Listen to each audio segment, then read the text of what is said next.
बच्चों कैसा रहा आपका फिजिक्स एग्जाम? पेपर बहुत मुश्किल आया था बच्चों का, मैंने रिव्यू लिया तो बच्चों ने बोला कि पेपर बहुत। तो जब पेपर मुश्किल आता है तो मार्किंग बहुत लीनियर होती है, और सीबीएसई ने भी बता दिया कि 14 नंबर सबको एक्स्ट्रा मार्क्स दिए जाएंगे, जितने भी उनके नंबर आएंगे उसमें 14 मार्क्स ऐड कर दो। बस आपको क्वेश्चन सारे अटेम्प्ट किए होंगे तो आपको नंबर मिल जाएगा, कुछ ना कुछ मिल जाएगा। अब आज मैं डिस्कस कर रहा हूँ कि फिजिक्स का जो सेट 3 था उसके क्वेश्चन को मैं डिस्कस कर रहा हूँ कि पेपर कितना मुश्किल था या क्वेश्चन को कैसे डील करना चाहिए था, उसके बारे में हम डिटेल एनालिसिस करेंगे। तो यहाँ पे स्क्रीन पे आपके पास पहला क्वेश्चन है। फर्स्ट क्वेश्चन,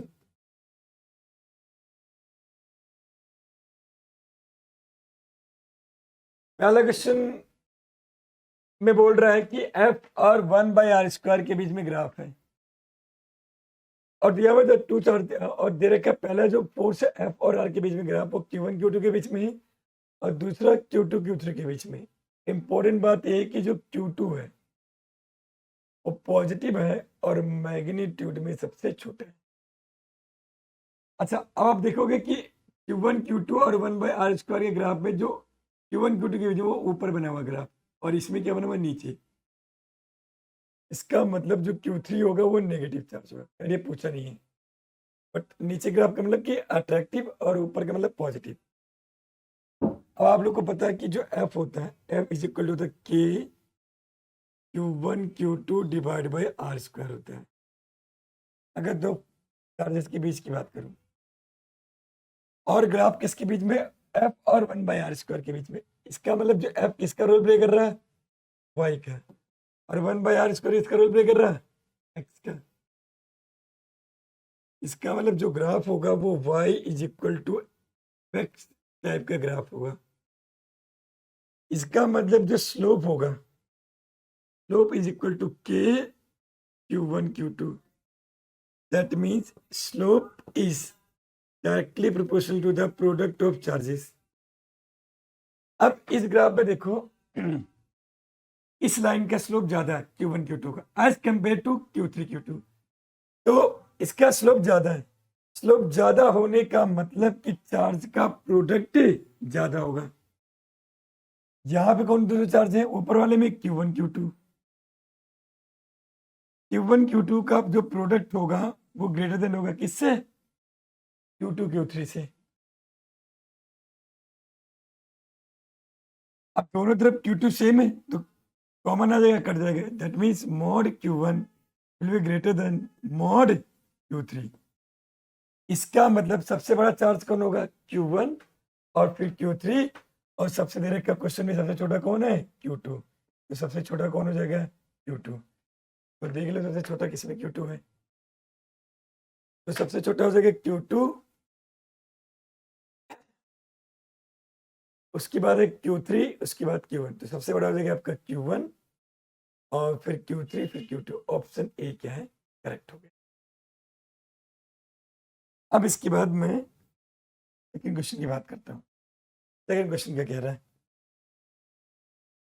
कह रहा है 2 RP and Q are made of same material. Important चीज क्या? मटेरियल क्या है? सेम है। Wire Q has twice the diameter and half the length H P. कह रहा है कि जो Q है, जो Q का लेंथ है is equal to twice the diameter and half the length of P। तो Q का जो डायमीटर है वो ट्वाइस है।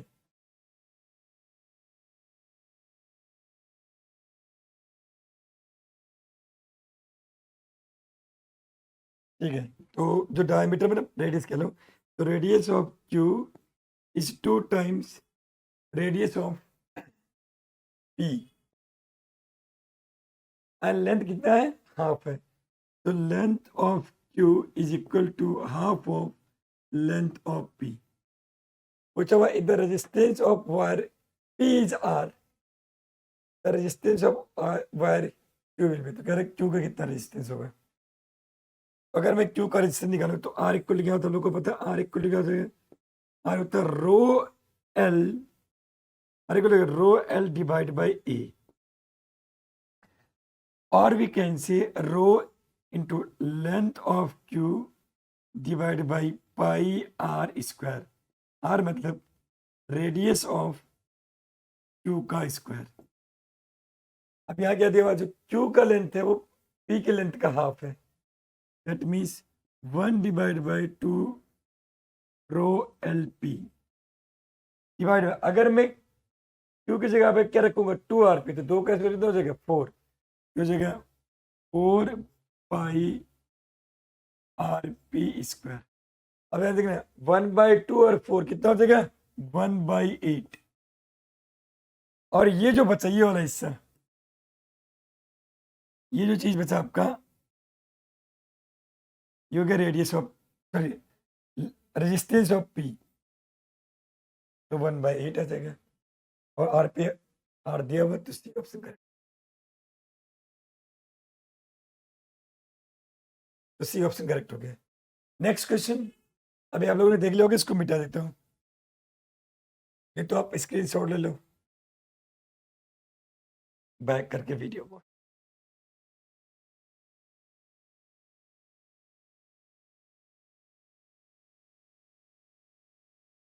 अगले क्वेश्चन में क्या दिया हुआ कि कह रहा है कि 1 centimetre segment were lying along x axis carries A current of 0.5 ampere, direction important है प्लस एक्स, मैग्नेटिक फील्ड दिया हुआ मिली टेस्ला में, कह रहा है the force acting on the segment.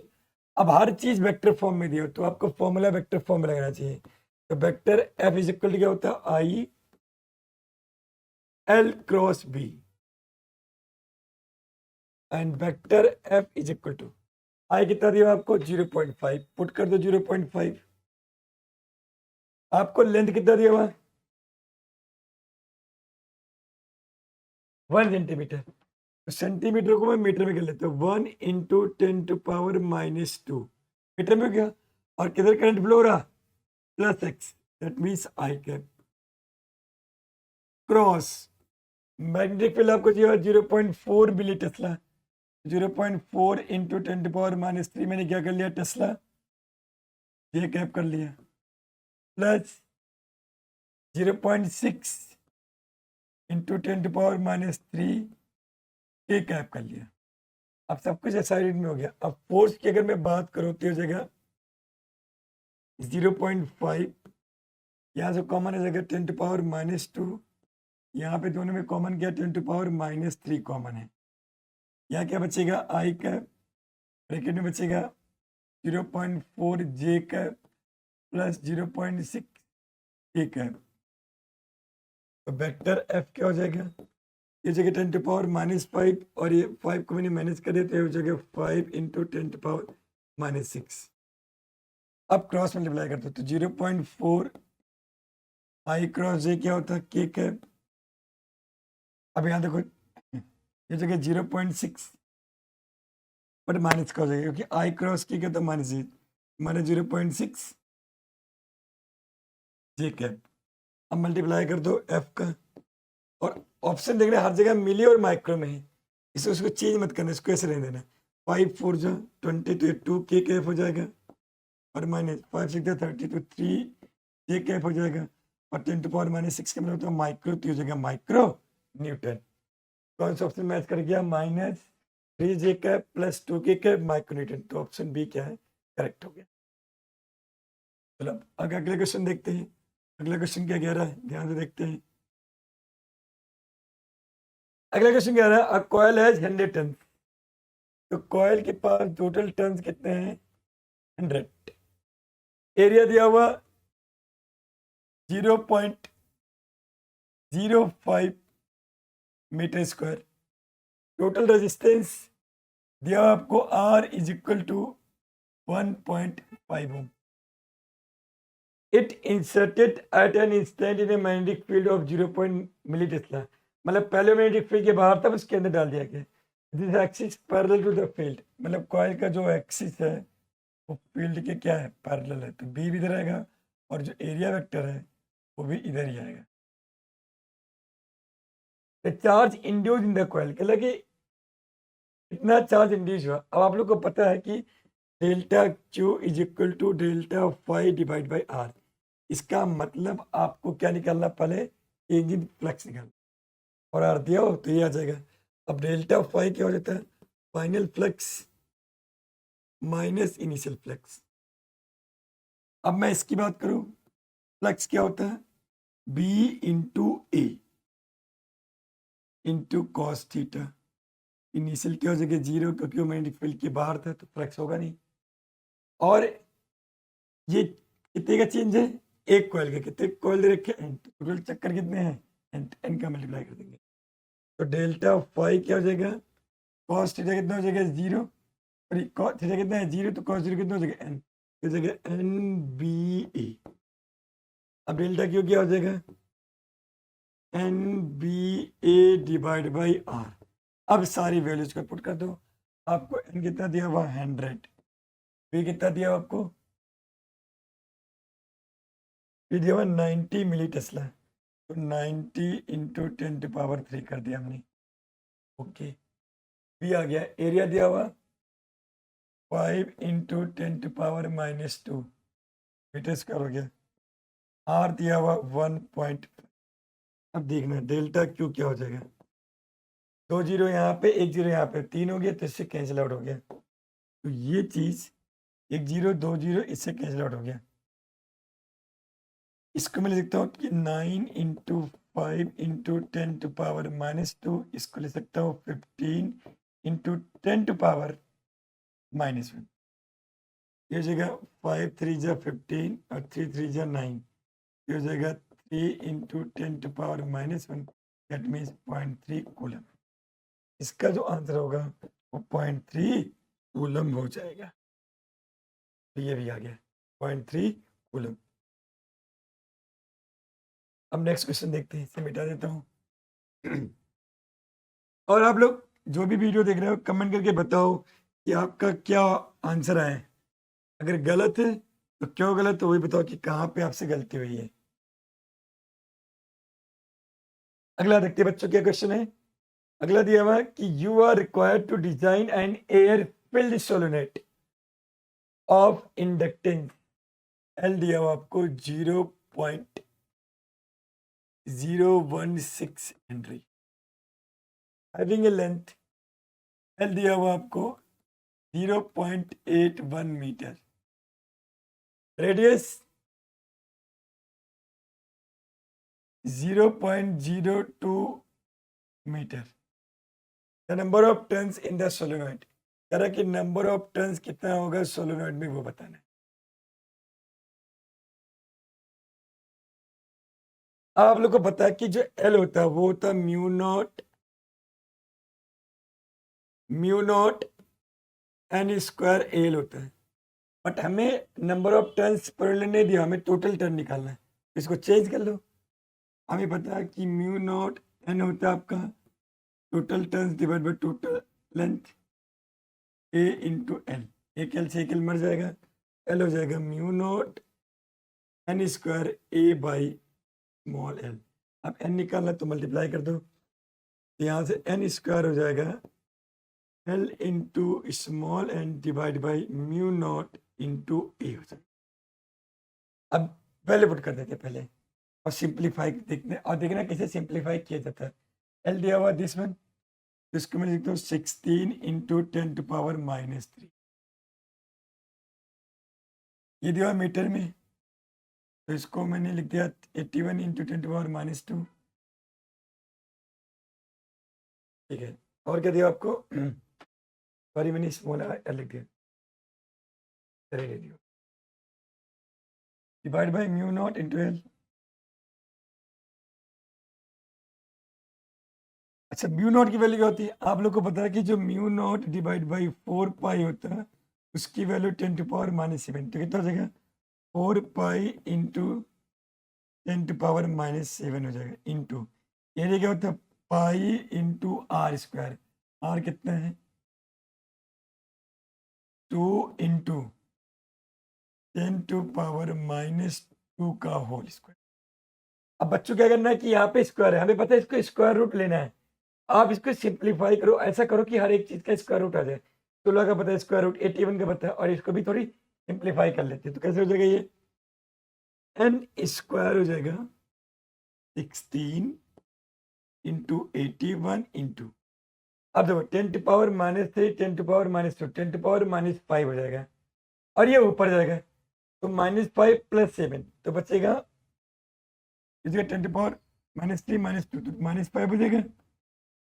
ये ऊपर आएगा तो 10 प्लस का 7 हो जाएगा, तो हो जाएगा 10² लिख दिया मैंने।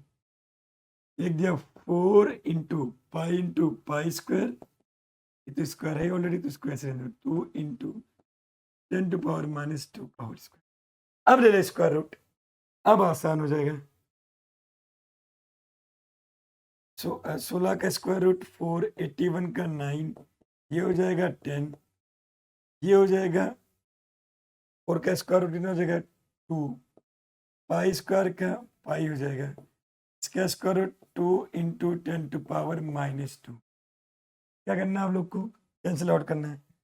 2 2 जा 4 हो जाएगा, और ये हो जाएगा 9 डिवाइड बाई पाई इंटू 10⁻3। जो आपको स्टार्टिंग में बहुत लेंदी लग रहा था, अगर आप उसी तरीके से करोगे तो चीज़ों को आप आसान कर सकते हो। जब भी कोई क्वेश्चन एग्जाम में मुश्किल आए, आपको होपलेस नहीं होना कि बहुत कैलकुलेशन होगा। आप क्या करना है, आपको क्या करना है, थोड़ा सा पेशेंस रखना, और तब तक चीज़ों को मल्टीप्लाई करना नहीं शुरू करना जब तक हम लास्ट स्टेज तक नहीं आते। अगर यही पे इसको मल्टीप्लाई करोगे, इसको इससे करोगे, तो बड़ा बड़ा नंबर ऊपर बन जाएगा, बहुत बड़ा नंबर नीचे बन जाएगा, फिर इसे सॉल्व करना मुश्किल हो जाएगा। तो मैंने क्या किया, सिंप्लीफाई कर लिया और फिर इसको डिवाइड कर दिया। तो अब इसे सॉल्व करोगे तो ऑप्शन बी आ जाएगा। सॉल्व करने के बाद ये आ जाएगा 2866। अब करते नेक्स्ट क्वेश्चन। नेक्स्ट क्वेश्चन में दिया अब voltage V is equal to V naught sine omega t is applied to this one average power. ये तो फॉर्मूला है, इसमें क्या बताऊं मैं, तो आप लोग को फॉर्मूला पता है, और जिस बच्चे का ये क्वेश्चन पेपर है उसने सही भी लगाया है। तो V not I not divide by 2 into cos phi। अगला दिया हुआ है the given diagram exhibit the relationship between the wavelength of electromagnetic wave and energy of photon.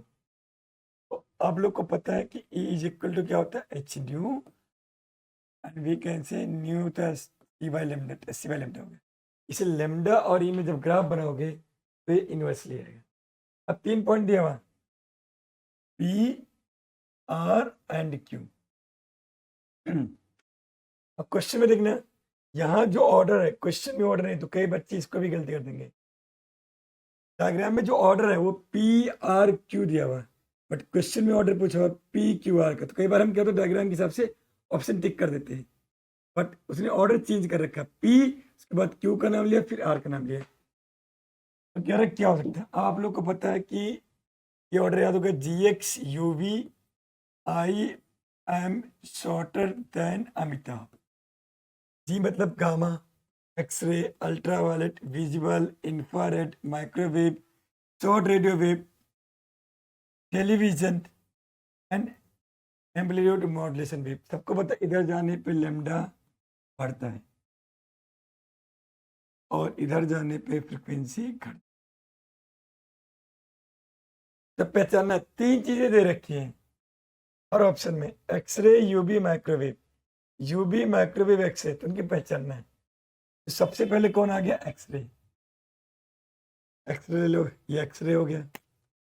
और क्या दिया आपको, माइक्रोवेव, और ये दिया यूवी। तो क्या हुआ कि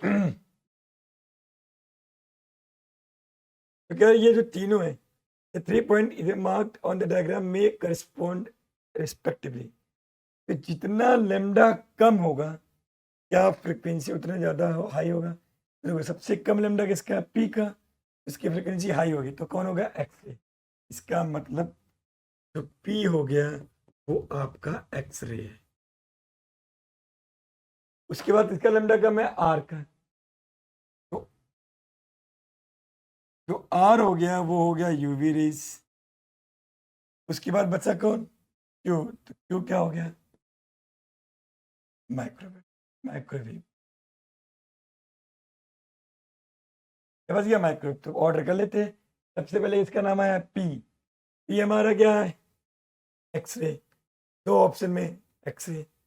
उसके बाद क्यू का नाम लिया है माइक्रोवेव, प्रीवे। तो बच्चे नहीं गलती करते जल्दबाजी में, ये एग्जाम में ध्यान रखना होता है, क्योंकि ऑर्डर में पी के बाद क्यू आया और बच्चे ने पी आर क्यू, इसी सेम ऑर्डर को ध्यान में रखते हो टिक करे, तो बच्चे को पूरा क्वेश्चन आता हुआ एक थोड़ा सा ध्यान ना देना आपका पूरा क्वेश्चन गलत करवा सकते हैं, जिससे इस बच्चे का गलत हो गया। आगे आगे देखते हैं नेक्स्ट क्वेश्चन। कह रहा air a beaker is filled with water of refractive index 4/3 at S दिया हुआ है। कह रहा है कि the depth of the coin in viewed along the near, मतलब आपको क्या पूछा, एपरेंट डेप्थ। अब आप लोग को पता है कि जो रिफ्रैक्टिव इंडेक्स होता है N is equal to H divide by H dash होता है, और we can say H dash क्या हो जाएगा, एच बाई एन। एच दिया हुआ आई थिंक कैपिटल एच, और रिफ्रैक्टिव इंडेक्स दिया हुआ 4/3, हो जाएगा 3/4h। तो ये ऑप्शन बच्चे ने सही लगाया। अब अगला देखते हैं, आ देता हूँ, फिर नेक्स्ट क्वेश्चन पे फोकस करते हैं। अगला देवा the stopping potential V not measured in A photoelectric experiment for a metal surface plotted against frequency new of incident radiation. तो हमने ग्राफ बनाया किसके बीच में, V not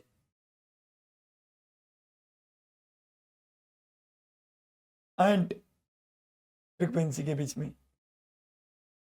let small m be the slope, small m क्या दिया हुआ, slope in the value of charge on electron, मतलब मैं ई पूछा हुआ, और किस टर्म में, स्लोप और एच के टर्म में। तो कोई नहीं, पहले देखते हैं कि स्लोप क्या करेगा। आप लोग को पता है कि जो काइनेटिक एनर्जी होता है वो एच न्यू माइनस फाइव होता है, और maximum kinetic energy E V naught के इक्वल होता है, तो जगह एच न्यू माइनस फाइव। तो वी नॉट क्या हो जाएगा, ये H divide by E into nu minus five by E. अब ध्यान देखना, ये किसका रोल प्ले कर रहा है, वाई एक्सिस का। ये किसका रोल प्ले कर रहा है, एक्स एक्सिस का। अगर मैं इसको लिखूँ y equal to M X plus C, जो आपका स्लोप है वो क्या रिप्रेजेंट कर रहा है, एच बाई ई। और स्लोप की वैल्यू ऑलरेडी क्वेश्चन में स्मॉल m दिया हुआ है, small m is equal to हो जाएगा एच बाई ई। यहाँ से सॉल्व करोगे ई हो जाएगा एच बाई एम, ये आ जाएगा आपका एच बाई एम। बच्चे ने इसको भी सही किया है, एच बाई एम। अब आते हैं नेक्स्ट क्वेश्चन पे। केवल let lambda E lambda P lambda D with a wavelength associated with electron. एक का वेवलेंथ इलेक्ट्रॉन है, अगला प्रोटॉन है, अगला न्यूट्रॉन है, all moving with same speed, the correct relationship between them. अब हमें लाना क्या क्वेश्चन में, स्पीड। बात किसकी हो रही है, स्पीड की। तो आप लोगों ने बहुत सारे फॉर्मूला पढ़ा होगा। एक पढ़ा होगा lambda is equal to H divide by root 2m की, एक पढ़ा होगा H divide by root 2m/3, एक जो है एच डिवाइड बाय m। इन दोनों क्वेश्चन में कहीं भी स्पीड नहीं आ रहा है, सिर्फ इसमें स्पीड आ रहा है, इसलिए हम इस फॉर्मूले के साथ जाएंगे। तो लेमडा इज इक्वल टू हो जाएगा एच बाय एम बी। अब क्वेश्चन में देखो all moving with same speed, V C में क्या लेमडा जो हो जाएगा वो मास के इनवर्सली प्रोपोर्शनल हो जाएगा। जिसका मास कम उसका लेमडा ज़्यादा, सबसे कम मास इलेक्ट्रॉन का होता है। फिर यह आपका प्रोटॉन, फिर न्यूट्रॉन, न्यूट्रॉन का मास प्रोटॉन से भी ज़्यादा होता है, इसका लेमडा और कम हो जाएगा। देखते कौन सबसे सही है। The correct relationship between them, तो सबसे ज़्यादा लेमडा इलेक्ट्रॉन का होगा, फिर प्रोटॉन का, फिर ये सबको पता है कि binding energy per nucleon and mass number में क्या ग्राफ होते हैं पता है, एक्चुअल बेस क्वेश्चन है। यही ऑप्शन करेक्ट हो गया। अब आपका गया ऐसा रीजन जो मैक्सिमम बच्चों से गलत होता है।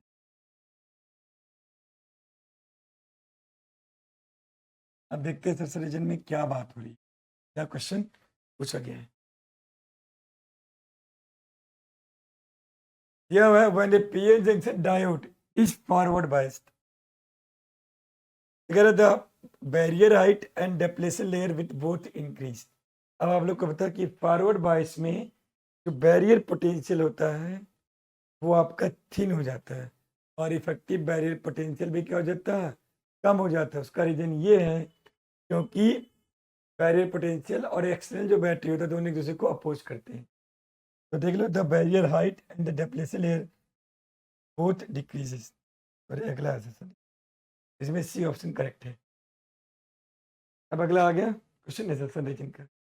यह हुआ क्वेश्चन में, it is difficult to move a magnet into a coil of large number of turns when the current of the coil is close. Circuit of the coil is close, यानी अगर कोई कॉइल क्लोज्ड है, उसके अंदर से किसी भी magnet को तेजी से ले जाने में मुश्किल होगा, डिफिकल्ट होगा।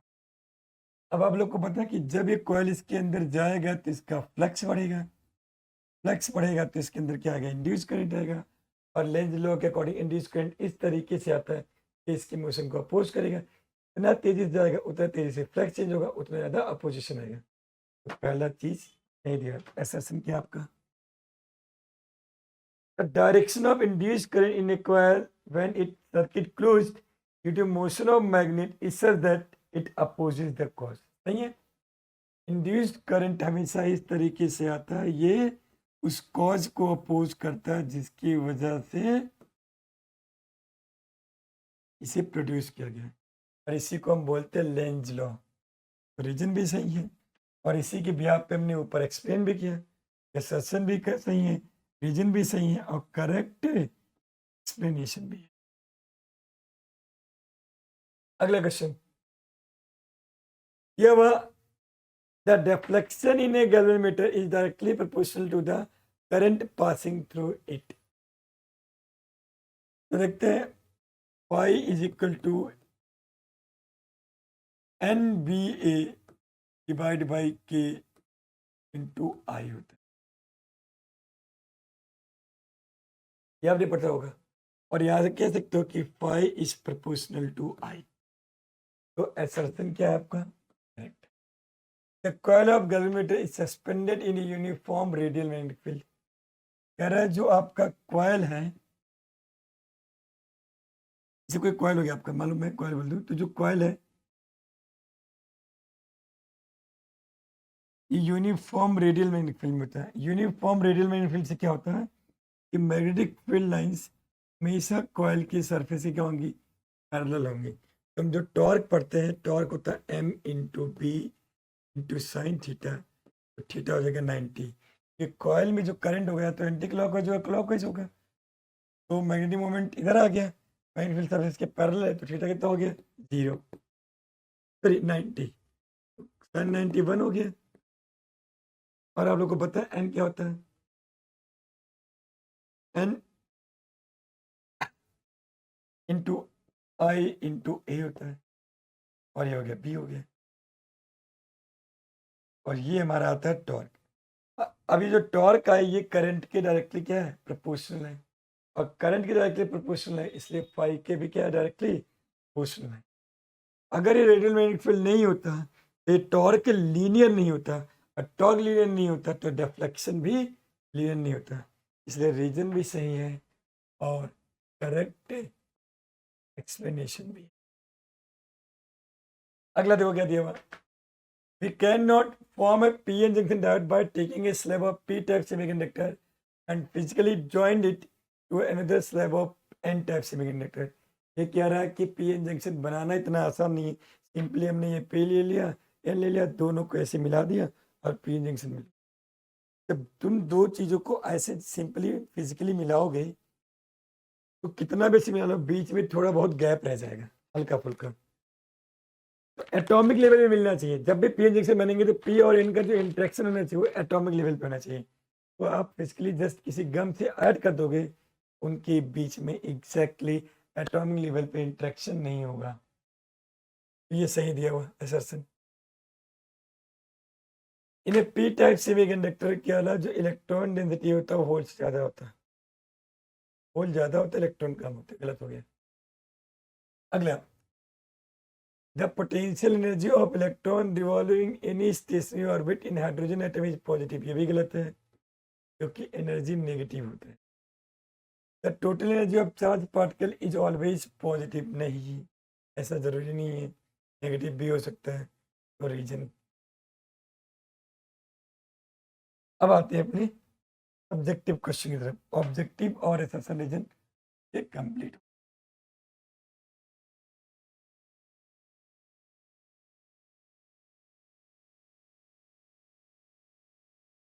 क्वेश्चन दिया हुआ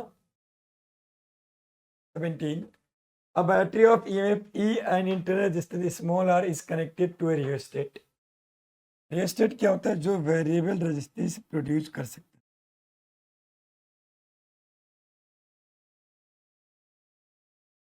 ये आपका rheostat है। मान लो रेजिस्टेंस R है, EMF E है, इंटरसे स्मॉल r है और बैटरी करंट I सप्लाई कर।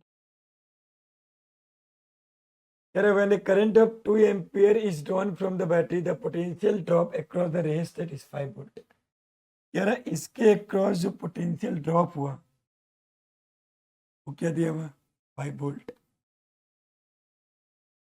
और कह रहा the potential difference becomes 4 volt when A current of 4 ampere. तो जब करंट 2 एम्पियर था सर्किट में, आई जब 2 एम्पियर था तो वोल्टेज कितना था? 5। और जब आई 4 एम्पियर हो गया तो पोटेंशियल भी कितना हो गया? 4 वोल्ट। तो कह रहा ई और आर की वैल्यू बताओ। अब डायग्राम में देखना है, जो पोटेंशियल डिफरेंस रेजिस्टर के क्रॉस होगा क्या वही पोटेंशियल डिफरेंस बैटरी के दोनों टर्मिनल के बीच में होगा? ये दोनों पैरेलल में। इसका मतलब ये एक तरीके से potential difference across the resistor है और एक तरीके से सेम क्या दिया आपका? Terminal potential difference. और टर्मिनल पोटेंशियल डिफरेंस होता है V is equal to E minus I R. अब V कितना दिया हुआ? 5। ई आई कितना दिया आपको? 2। तो 2 इंटू स्मॉल आर मेरे फर्स्ट। अगली बार V कितना दिया हुआ? 4 ई माइनस आई कितना दिया हुआ? 4। 4 into small R equal number 2। आपको क्या करना है? इन दोनों को माइनस करना है। तो माइनस माइनस प्लस, ये कितना हो जाएगा? 1। ये हो जाएगा 2R और यहाँ से आ गया 0.5। अब इस R की वैल्यू को उठाओ और यहाँ पे पुट कर दो। तो 2 इंटू 0.5 कितना हो जाएगा? 1। फिर आके ऐड हो जाएगा तो क्या हो जाएगा? 6। ये आ गया आपका। ये क्वेश्चन आसान था, कर सकते हैं। अगला क्वेश्चन, इसका बी पार्ट देखते हैं। सेम सेगमेंट का हम बी पार्ट देखते हैं। बी पार्ट क्या कह रहा है? सॉरी 18 का ए।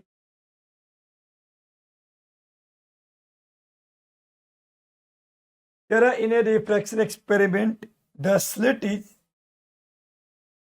eliminated by wavelength 600 nanometer. The first minima of the pattern falls at theta equals 30 degree. Calculate the width of the slit. अब आप लोग को पता है कि a sin theta is equal to n lambda होता है फॉर मिनिमा। कौन सा मिनिमा है? पहला। तो n कितना हो जाएगा? 1। हाँ पहला ही दिया।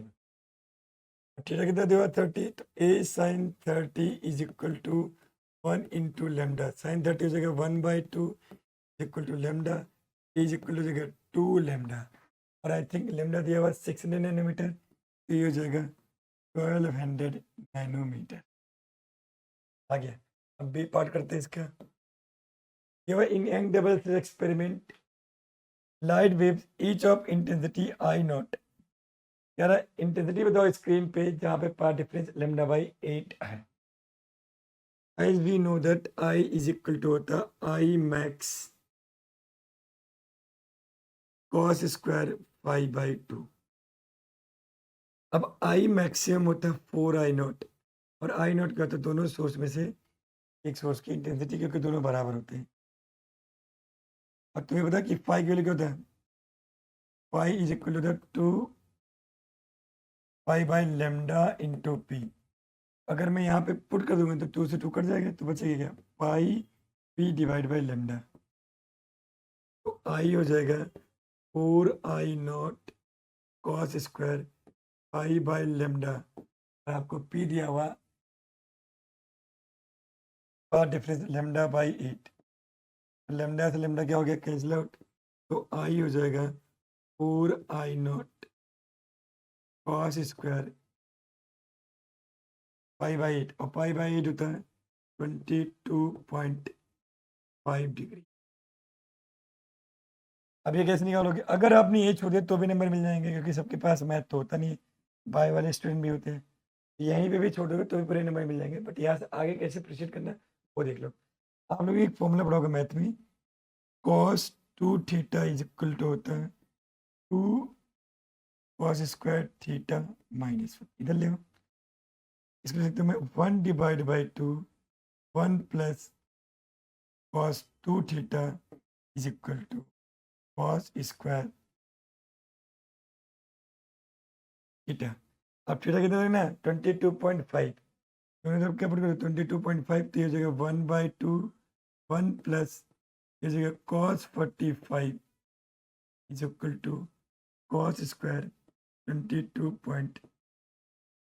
बस ये वैल्यू यहाँ से उठाओ और यहाँ पुट कर दो, हो जाएगा।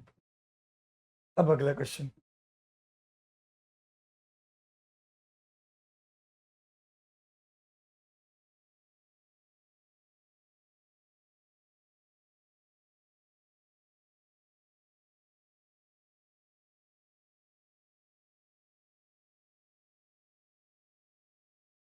अगले क्वेश्चन में दिया हुआ कि यहाँ से लाइट थीटा एंगल पे एंटर करता है और इस सरफेस से क्या चला जाता है पैरेलल, तो क्या रहा थीटा की वैल्यू बताओ।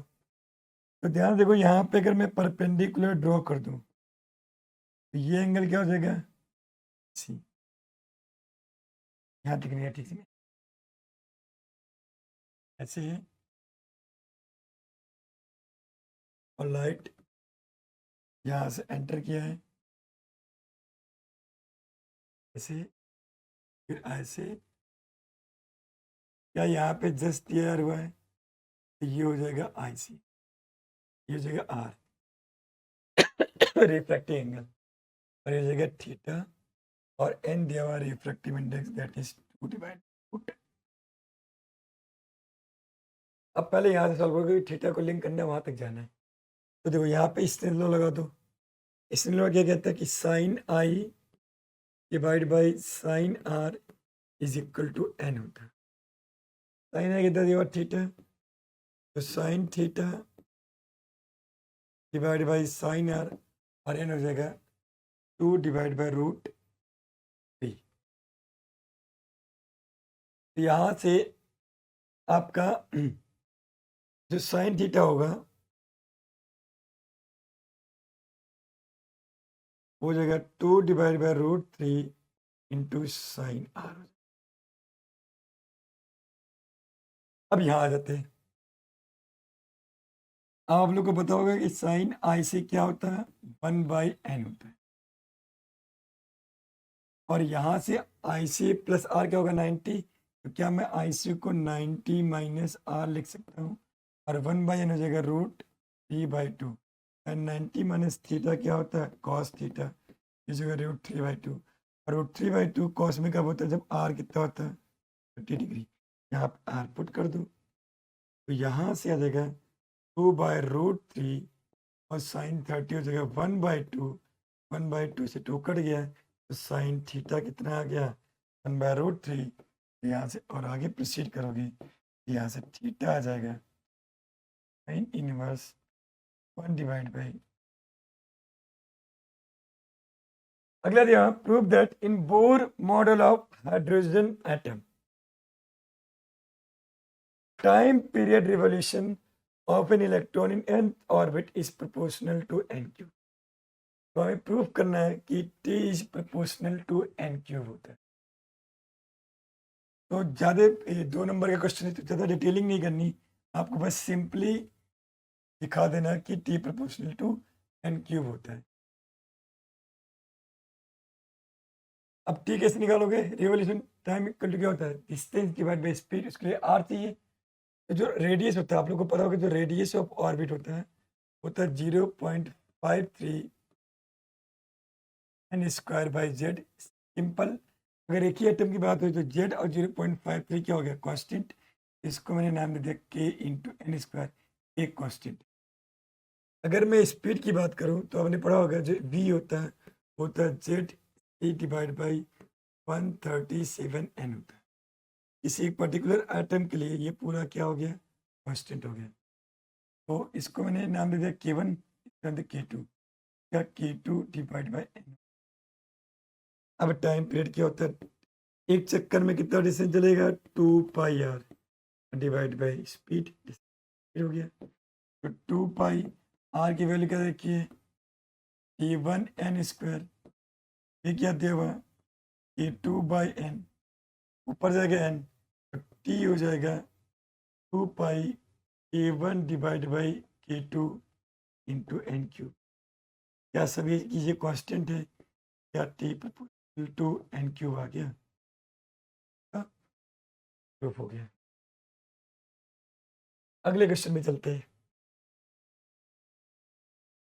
क्या दिया हुआ क्वेश्चन में, ये आपका सेमीकंडक्टर से दिया हुआ।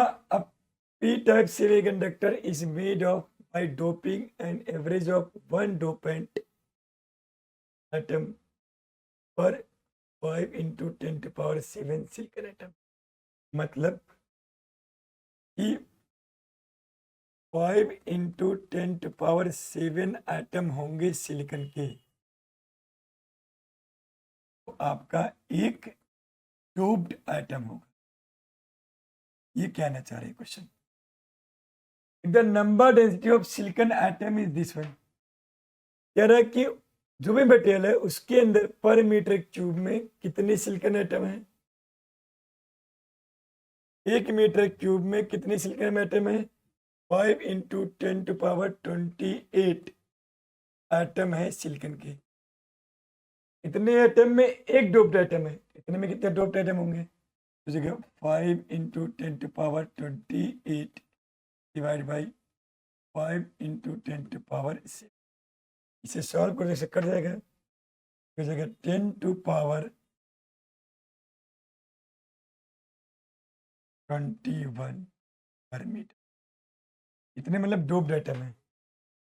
और बात हो रही है पी टाइप सेमीकंडक्टर की, तो हमने कौन सा एटम मिलाया गया होगा, एक्सेप्टर एटम। और आपको पता है एक एक्सेप्टर एटम एक होल देता है, 1 मीटर क्यूब में कितने एक्सेप्टर एटम है, इतने। क्या पर मीटर क्यूब जो होल डेंसिटी होगा वो भी 10⁻21 हो जाएगा।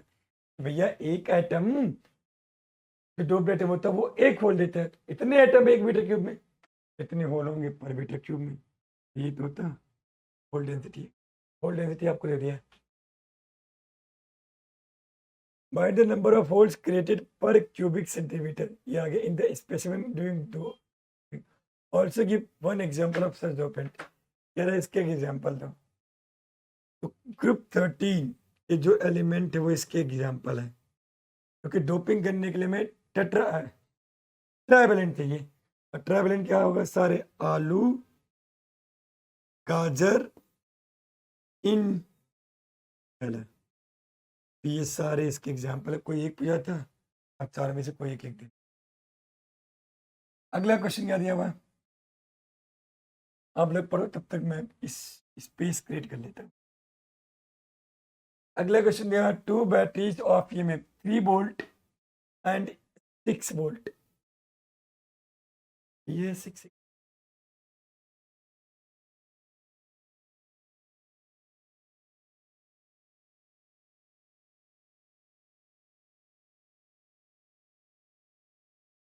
हाँ दिया, 3 and 6 volt. 2 batteries of EMF 3 volt and 6 volt. आप लोग आगे याद पढ़ते हो। And internal resistance 0.2 ohm and 0.4 ohm are connected in parallel. तो कर देते पैरेलल में, एक 6 वोल्ट की बैटरी है और उसका इंटरनल रेजिस्टेंस 0.4 ओम है, ये 6 वोल्ट हो गया और ये 0.4 ओम हो गया। एक और बैटरी है, उसका ईएमएफ दिया हुआ 3 वोल्ट और जो इसका इंटरनल रेजिस्टेंस दिया हुआ है वो 0.2 ओम दिया हुआ है, are connected in parallel. This combination is connected to a 4 ohm resistor. इसको हमने एक 4 ओम रजिस्टर से क्या कर दिया, कनेक्ट कर दिया। इसको नाम दे दिया मैंने E1, ये हो गया R1, ये हो गया E2, ये हो गया R2 और ये हो गया capital R। The equivalent EMF of the combination, ये भी फॉर्मूला बेस्ड क्वेश्चन है। तो कैसे निकालोगे आप लोग सॉल्व करते समय? पहले 1 डिवाइड बाय आर इफेक्टिव निकालो। 1 डिवाइड बाय आर इफेक्टिव ये हो जाएगा 1 divide by 0 R1 plus 1 bye R2। यहाँ से सॉल्व करोगे तो आर इफेक्टिव हो जाएगा 0.2 इंटू 0.4 डिवाइड बाई 0.2 प्लस 0.4। यहाँ से सॉल्व कर लोगे आर इफेक्टिव हो जाएगा 4 to 8 into 10 to power minus हो जाएगा 0.6 और we can say 6 into 10 to power minus. Solve करोगे तो हो जाएगा 2 4 8 2 3 6 इंटू ये ऊपर जाएगा तो 10 टू पावर -1। इसको भी यहीं छोड़ दो, यह कह लो 4 डिवाइड बाई 30 ओम हो आर इफेक्टिव। ये कैलकुलेशन गलत ना हुआ हो। 4 2 8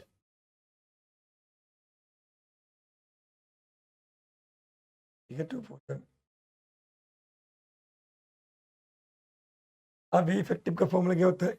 ई effective divide by R effective होता है E1 by R1 plus E2 by R2। ये हो जाएगा E effective is equal to E1 by R1 तो 6 divide by 0.4 plus 3 divide by 0.2 और आर इफेक्टिव आ जाएगा 4 डिवाइड बाई 30। यहाँ से सॉल्व कर लोगे तो ई इफेक्टिव क्या जाएगा? ये जगह 60 divide by 4 plus 30 divide by 2 into 4 divide by 30 और जगह 15। ये जगह 15 15 चौके 60 और 15 दूनी 30। ये 15 हो गया और ये भी 15 हो गया तो 15 और 15 कितना हो गया 30 और 30 से 30 मर गया। आ जाएगा ये 4। और क्या पूछा इसमें? इक्विवेलेंट ईएमएफ ये आ गया, इक्विवेलेंट इंटरनल रेजिस्टेंस आ गया, current drawn from the combination. तो करंट कैसे ड्रॉ होगा वो भी देख लो। करंट ड्रॉ करने के लिए जगह नहीं तुम्हें यहाँ बैटरी का इफेक्टिव ईएमएफ कितना आ गया 4 वोल्ट। इंटरनल कितना आ गया आपका? इंटरनल आ गया 4/30 और यहाँ पे कितना है 4 ओम दिया। अगर आपको आई निकालना होगा, आई क्या हो जाएगा B divide by R effective 4 plus 4 divide by 30। Solve कर लेना, आंसर आ जाएगा एम्पीयर। अगला क्या दिया हुआ? नेक्स्ट क्वेश्चन देखते हैं, इसे मिटा देता हूँ तब तक आप लोग क्वेश्चन पढ़ो।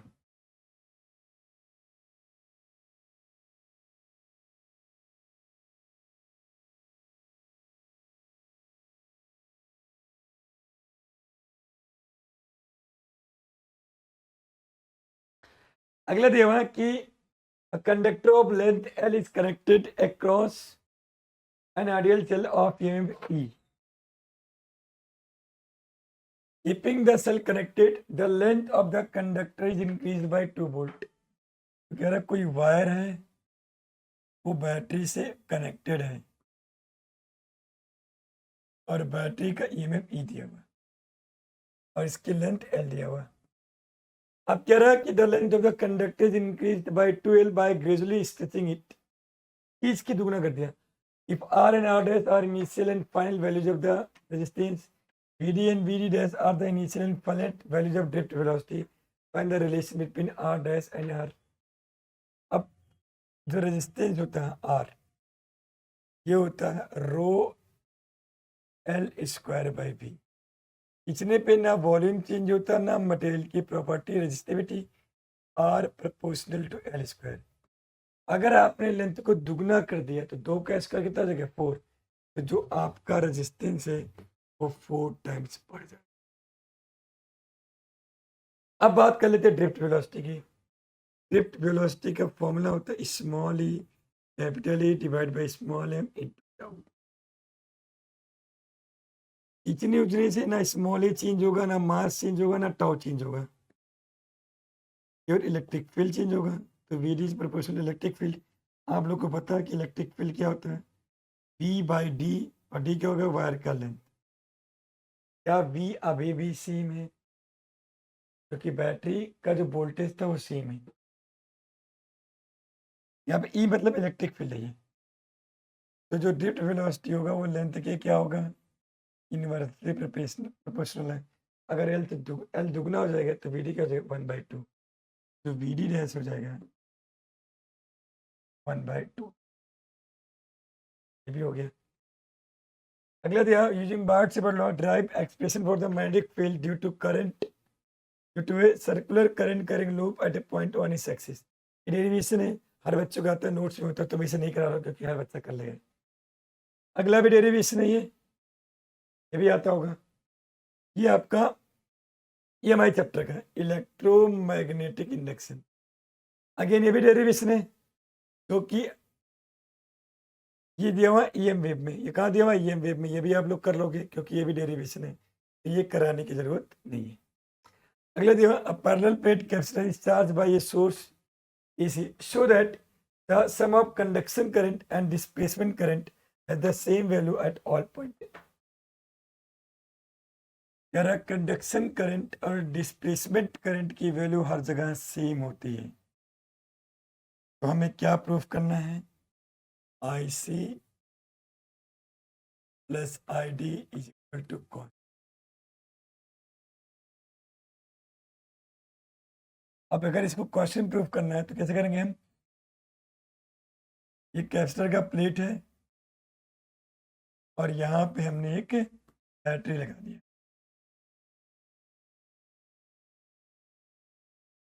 अब टाइम के साथ जैसे जैसे कैपेसिटर चार्ज होता रहेगा करंट की वैल्यू घटती जाएगी। ये करंट क्या होगा, वेरिएबल होगा। हमें पता है कि जब प्लेट के बीच में क्या होगा, वेरिएबल इलेक्ट्रिक फील्ड होगा, तो यहाँ पे क्या आ जाएगा, डिस्प्लेसमेंट करंट। तो अंदर होगा डिस्प्लेसमेंट करंट और बाहर क्या होगा, कंडक्शन करंट। और आप लोग को पता है कि जो डिस्प्लेसमेंट करंट होता है वो nought E phi E by D T होता है, मैग्नेटिक फ्लक्स और इलेक्ट्रिक फ्लक्स। और इलेक्ट्रिक फ्लक्स क्या हो जाएगा आपका, E into area into cos theta. Theta कितना हो जाएगा 0, क्योंकि परपेंडिकुलर और इलेक्ट्रिक फील्ड दोनों कहाँ आ जाएंगे, इन डायरेक्शन में। एरिया कांस्टेंट हो गया, बाहर आ गया, इधर बचा ई बाई डी टी। अब आप लोग को पता होगा कि इसके अंदर जो इलेक्ट्रिक फील्ड होता है कैपेसिटर प्लेट के अंदर, वो सिग्मा बाई एप्सिलॉन नॉट होता है, कहते हैं सिग्मा बाई एप्सिलॉन नॉट। ये बाहर आ गया, जो आईडी हो गया वो गया epsilon not a divide by epsilon, अंदर क्या बचा सिग्मा। और अगर मैं सिग्मा की बात करूँ तो ये होता है total charge divide by total area. Epsilon not cut गया, ये हो जाएगा ए, एरिया बाहर आ गया और बचा D Q by D T. Area से एरिया कट गया, आईडी क्या हो गया, D Q by D T. और रेट फ्लो ऑफ चार्ज को बोलते हैं कंडक्शन करंट। दोनों बराबर आ गए, बाहर इन दोनों का सम किसके बराबर होगा, आई के बराबर होगा। आउटसाइड, अगर मैं आउटसाइड की बात करूं, आउटसाइड आउटसाइड कंडक्शन करंट को मैंने आई मान लिया, डिस्प्लेसमेंट करंट क्या होगा 0। और अगर मैं बात करूं इनसाइड, इनसाइड जो डिस्प्लेसमेंट करंट होगा वो आई होगा और कंडक्शन करंट 0 होगा। हम तो सेम आ गया, ये आपका प्रूफ हो गया।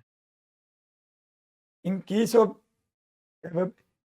Is Kirchhoff first rule validate each plate of the capacitor. हाँ वैलिड होगा।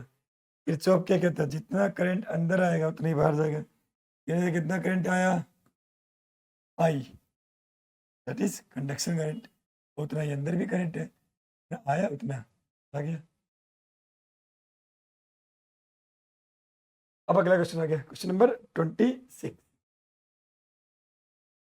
ये कह रहा all the photoelectrons do not eject with the same kinetic energy when monochromatic light is incident on metal surface. सही है बिल्कुल. ये जो मेटल सरफेस होता है, मान लो इसका जो वर्क फंक्शन है वो 2 इलेक्ट्रॉन वोल्ट है और लाइट एनर्जी कितनी लेके आया, मान लो 6 इलेक्ट्रॉन. जब 6 इलेक्ट्रॉन वोल्ट लेके आया, इलेक्ट्रॉन को निकालने में कितना खर्च हो गया, 2 इलेक्ट्रॉन वोल्ट, बचा कितना, 4. तो ऐसा हो सकता है कि 4 इलेक्ट्रॉन वोल्ट से बाहर निकल जाए. ऐसा भी सकता है कि जब वो बाहर आ रहा हो तो रास्ते में किसी से टकरा जाए और टकराने के बाद फिर बाहर निकले, कुछ एनर्जी लॉस कर दे. ऐसा हो सकता है कि यहाँ आते समय फिर किसी से टकरा जाए. तो जरूरी नहीं वो 4 से निकले, वो 4 से निकल सकता है, 2 से निकल सकता है, इवन वो सारी एनर्जी कोलिजन में लॉस कर दे. इसलिए आप लोग को पढ़ाया जाता है कि जो काइनेटिक एनर्जी का फॉर्मूला होता है hν-5 इज मैक्सिमम वैल्यू, बिना एनर्जी लॉस किया जाए. बट ऐसा होता नहीं है, एनर्जी इलेक्ट्रॉन का लॉस होता है. तो कोई 4 से आएगा, कोई 2 से आएगा, कोई 1 से आएगा, कोई बाहर ही नहीं आ पाएगा. पहला correct. The saturation current in case is different for different intensity. सही है कि जो सैचुरेशन करंट होगा डिफरेंट इंटेंसिटी के लिए डिफरेंट होगा. If one goes on increasing the wavelength of light incident on a metal surface, keeping its intensity constant, emission of a photoelectron stop at certain wavelength. ये भी सही है. अगर मैं ग्राफ बनाऊं काइनेटिक एनर्जी और वेवलेंथ में, तो वेवलेंथ बढ़ता रहेगा और काइनेटिक एनर्जी घटता रहेगा और एक पर्टिकुलर वैल्यू पे एनर्जी क्या हो जाएगा, फोटोइलेक्ट्रॉन का 0. और इसे को क्या बोलते हैं, थ्रेशोल्ड. अब क्वेश्चन नंबर 26.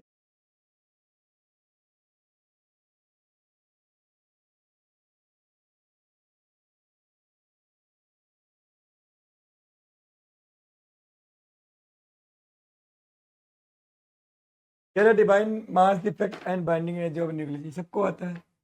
मास डिफेक्ट क्या होता है कि किसी न्यूक्लियस के थ्योरेटिकल मास में और प्रैक्टिकल मास में जो डिफरेंस होता है उसे हम क्या बोलते हैं, मास डिफेक्ट. और उस मास डिफेक्ट के करस्पॉन्डिंग जो एनर्जी होती है उसे क्या बोलते हैं, बाइंडिंग एनर्जी. या ऐसे कह सकते हो कि किसी भी न्यूक्लियस के सारे न्यूक्लियन को सेपरेट करने के लिए इतनी एनर्जी मिनिमम चाहिए, उसे क्या बोलते हैं, binding energy. Describe fission process on the basis of binding energy per nucleon. अब फिजन का मतलब होता है टूटना. तो कोई भी न्यूक्लियस अगर वो अनस्टेबल है तो वो 2 या 2 से ज्यादा न्यूक्लियाई में टूट जाता है. इसे बोलते हैं पेरेंट न्यूक्लियाई. इन दोनों को बोलते हैं डॉटर न्यूक्लियाई. और डॉटर न्यूक्लियाई की जो बाइंडिंग एनर्जी पर न्यूक्लियन होता है वो हमेशा पेरेंट न्यूक्लियाई से ज़्यादा होता है क्योंकि ये ज़्यादा स्टेबल होते हैं. या मैं ऐसे कह सकती हूँ total binding energy of product is greater than reactant, क्योंकि प्रोडक्ट ज़्यादा स्टेबल है इसलिए वो टोटल. ये भी आ गया आपका. अगला दिया हुआ कि हमें calculate the mass defect of neutron. और लिखा हुआ कि न्यूट्रॉन के अंदर एक प्रोटॉन होता है और एक न्यूट्रॉन होता है. तो मास डिफेक्ट कैसे निकालते हैं, ZMP plus A minus ZMN into practical mass of nucleus. कितने प्रोटॉन होते हैं, 1. और प्रोटॉन का मास कितना दिया हुआ है, 1.007277. एक ही न्यूट्रॉन दिया हुआ 1 हो गया, इंटू जो न्यूट्रॉन का मास दिया हुआ वो दिया हुआ 1.008665 माइनस तो उसका मास दिया हुआ एक्चुअल मास न्यूक्लियस का वो 2.01355. क्या इसे सॉल्व कर लोगे और AMU में आ जाएगा, वो आपका पहले पार्ट का आंसर हो जाएगा AMU. और कह रहा है इसका एनर्जी इक्विवेलेंट बताओ. तो जो भी मास आया उसमें आप 931.5 मेगा इलेक्ट्रॉन वोल्ट का मल्टीप्लाई कर दोगे तो आपका एनर्जी इक्विवेलेंट आ जाएगा. ये भी क्वेश्चन आपका पूरा हो गया। अगला क्वेश्चन देखते हैं।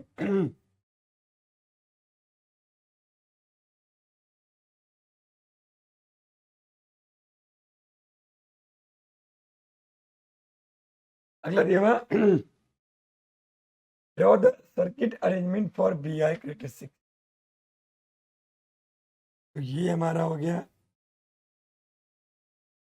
BI हो गया।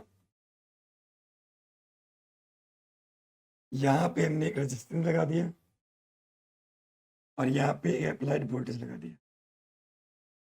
बेसिकली ये आपका क्या होता है, रियोस्टेट होता है। यहाँ पे एक एमीटर लगा दिया, यहाँ बैटरी लगा दी और यहाँ पे हमने एक वोल्ट मीटर लगा, जिससे हम डायोड के क्रॉस का पोटेंशियल डिफरेंस मेजर कर सके और करंट। ये सर्किट डायग्राम आ गया। फिर दो तो the shape of characteristics of A diode, जब हम बनाते हैं कैरेक्टरिस्टिक्स तो फॉरवर्ड बायस में ऐसे आता है और रिवर्स बायस में कुछ ऐसे। फॉरवर्ड बायस में जो करंट आता है वो मिली एम्पियर में आता है और रिवर्स बायस में माइक्रो एम्पियर में। इधर आपका अप्लाइड वोल्टेज होता है। Mention to information that you can get from these characteristics. एक इंफॉर्मेशन हमें ये मिलता है कि फॉरवर्ड बायस में एक पर्टिकुलर वोल्टेज पे सडन करंट राइट कर जाता है, उससे हम बोलते हैं कट इन वोल्टेज। जो कि जर्मेनियम के लिए 0.7 होता है, सिलिकॉन के लिए 0.3 होता है। ऐसे रिवर्स बायस में पर्टिकुलर वोल्टेज मिलता है, इस पे करंट एक्सपोनेंशियल राइज कर जाता है विदाउट इंक्रीज इन वोल्टेज, उसको बोलते हैं ब्रेक डाउन। और इस वोल्टेज पे जंक्शन डैमेज हो जाता है। ये एक तो दो इन्फॉर्मेशन ही मिला। एक इन्फॉर्मेशन ही मिला कि फॉरवर्ड बायस में ज़्यादा करंट आता है, क्योंकि फॉरवर्ड बायस में जो रेजिस्टेंस होता है वो कम होते हैं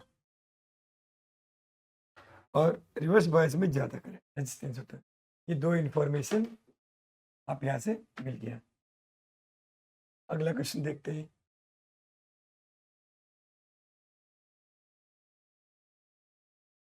क्या हुआ, ये देखो, ये जो क्वेश्चन दिया हुआ है आरसी सर्किट का दिया हुआ है, जबकि ये सिलेबस में नहीं है आरसी सर्किट ना। इसमें इस पे बेस्ड नीट में जल्दी क्वेश्चन आता है, क्वेश्चन मुश्किल है।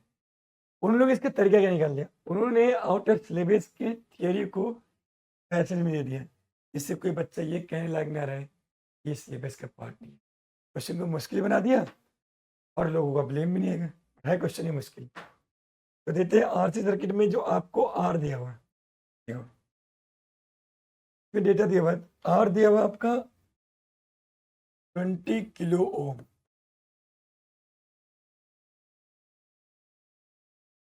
और आपको सी दिया हुआ 500 माइक्रोफैरेड, भी दिया हुआ 10 विदाउट। कह रहा इसके अंदर जो करंट होगा, कह रहा कि जब हमने इस स्विच को S1 से कनेक्ट कर रखा था तो इस सर्किट में जो करंट की वैल्यू होगी Q,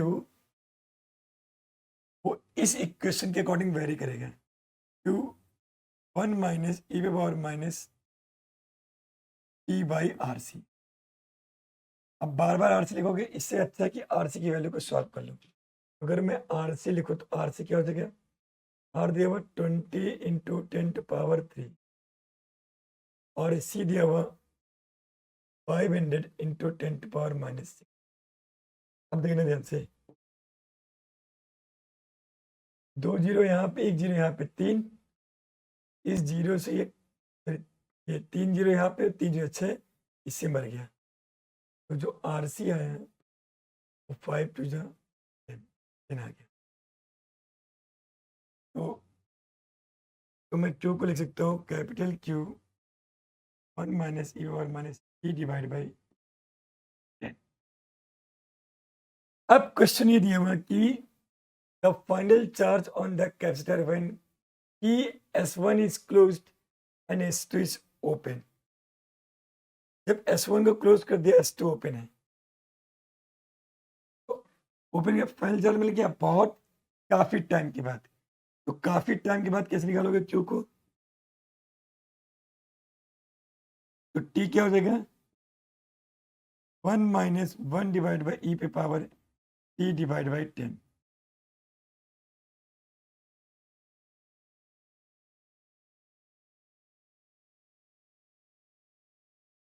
अगर टी इनफाइनाइट हो जाएगा, कब क्या टी इनफाइनाइट, तो नीचे वाला भी इनफाइनाइट, तो 1 बाई इनफाइनाइट क्या हो जाएगा? 0। जो क्यू हो जाएगा वो कैपिटल क्यू, मतलब मैक्सिमम वैल्यू हो जाएगी इसकी। और यही पूछा हुआ है। और कैपिटल क्यू की वैल्यू आप कैसे निकाल सकते हो? क्वेश्चन में दिया हुआ कह रहा कह रहा कि when the potential difference equal to the potential difference of the battery, the capacitor is full charged and Q is equal to BC हो जाएगा। और इसको बोलते हैं मैक्सिमम चार्ज। तो दिया हो क्वेश्चन में कि कैपिटल क्यू की वैल्यू कैसे निकाल सकते हो? C इंटू वी से। अब C कितना दिया हुआ? 5 इंटू 10 पावर 2 जीरो यहाँ चला गया -4, और V कितना दिया हुआ? 10 हो जाएगा 5 into 10 to power -3 coulomb. 5 into 10 to power -3 coulomb, 5 into 10 to power -3 coulomb मतलब 5 millicoulomb, option B. For the sufficient time, the key S1 is closed and S2 is open. Now key S2 is closed and S1 is open. Now the final charge on the capacitor. अब क्या हो गया? देखो पहले जब capacitor को हमने किससे कर रखा था? S1 से,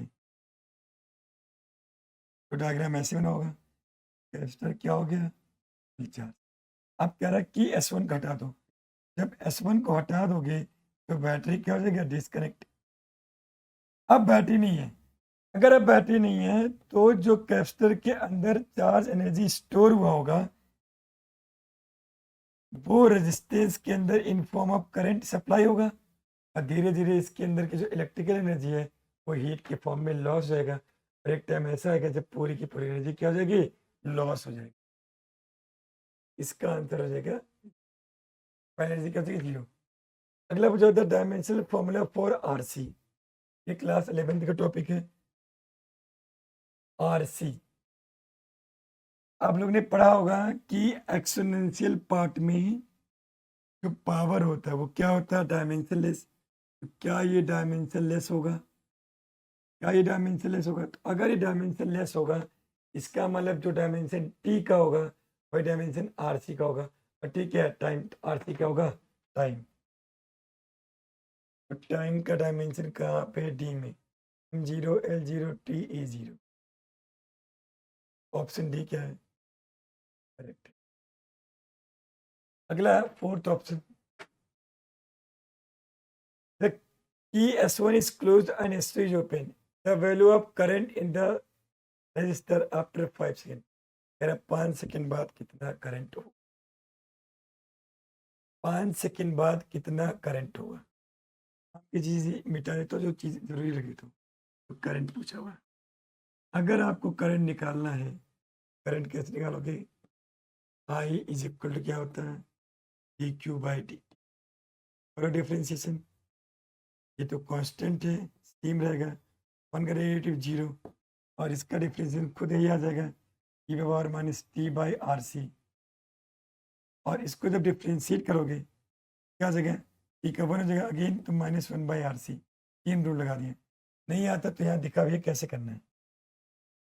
अब सॉल्व करोगे तो आई हो जाएगा -1 plus 2 by R C E पे power minus T by R C. हमने अभी सब कुछ सॉल्व कर लिया है। क्यों हमारा जो आया था, शायद क्यों आया था 5 मिलीकूलम। तो क्यों आया था हमारा 5 मिलीकूलम, यानी मिलीकूलम में 5 मिलीकूलम। आरसी की वैल्यू आई है 10 और ई भी power minus T by R C. T कितना दिया हुआ? 5। कितना दिया हुआ? 10। तो 5 बाई 10 कितना हो जाएगा? 1/2 हो जाएगा। नीचे ले जाओगे ये भी हो जाएगा 1/2। तो 1/2 और ई पे पावर -1/2 इस जगह ई पे +1/2। मतलब होता है रूट 1/2 हो जाएगा 1/2 और मिली एम्पियर में आना चाहिए ऑलरेडी चार्ज किसमें मिली में मिली एम्पियर। अगला पूछो the key is S1 is close S two open the initial value of charging current in the resistor. Initial current पूछो इनिशियल इनिशियल मतलब टी क्या रखना है 0 इनिशियल करंट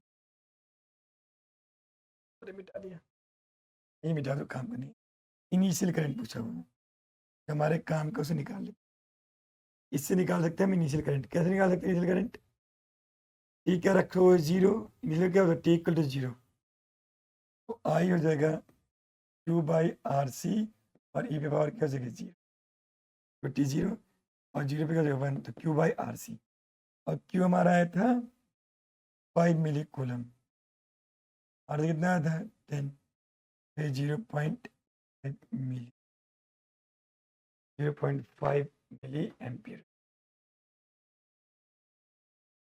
अगला व्यक्ति क्या दिया क्वेश्चन में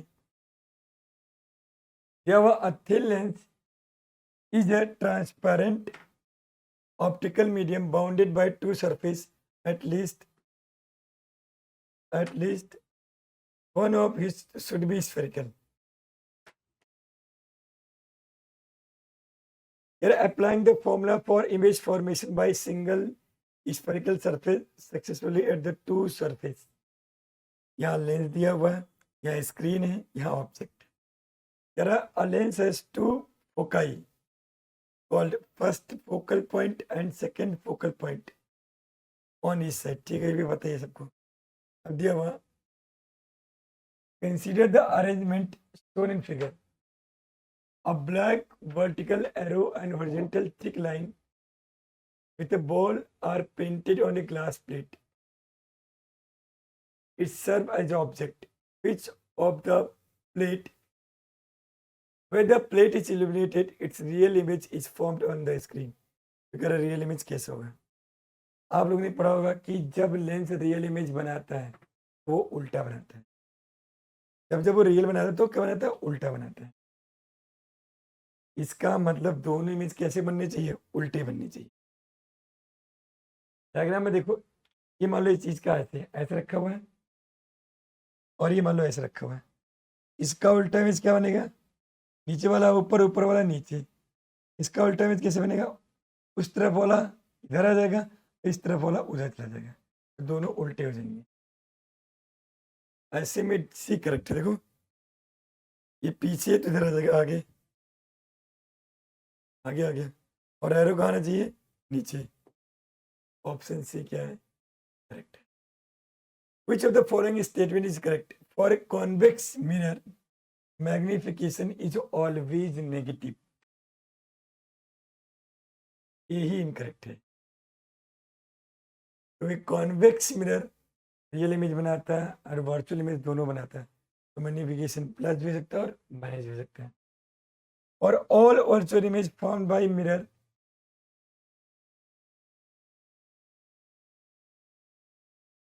सॉरी ये एक्चुअली गलत कर दिया sorry the following statement correct for Lenz समझ लिया मैंने मिरर दिया for a convex mirror magnification is always negative convex mirror जो होता है वो कैसे इमेज बनाता है वर्चुअल इमेज बनाता है कैसे इमेज बनाता है वर्चुअल और जब वर्चुअल इमेज बनता है तब एम कैसा होता है पॉजिटिव तो ये तो गलत दिया हुआ है अगले दिया फॉर और virtual image formed by mirror magnification is positive सही है और ए concave lens magnification is always positive नहीं और a convex lens magnification is always positive दिया हुआ कॉनकेव लेंस के लिए अगर मैं कॉनकेव लेंस की बात करूं तो कॉनकेव लेंस ऐसा होता है और इमेज कैसे बनाता है वर्चुअल बनाता है और वर्चुअल बनाएगा कैसे बनाएगा पॉजिटिव ये भी क्या दिया आपका नहीं है और real and inverted image magnification is always negative हाँ जब इमेज रियल होता है तब इन्वर्टेड होता है और मैग्निफिकेशन कैसे होता है, नेगेटिव। अगला दिया हुआ है, a convex lens of focal length f is cut into two equal parts. The focal length of each part, एक लेंस था, इसको मैंने ऐसे काट दिया, तो कह रहा फोकल लेंथ हर एक पार्ट का कैसा होगा। तो देखते कैसे होगा, 1/f is equal to n-1 1/r1 minus 1/r2 होता है।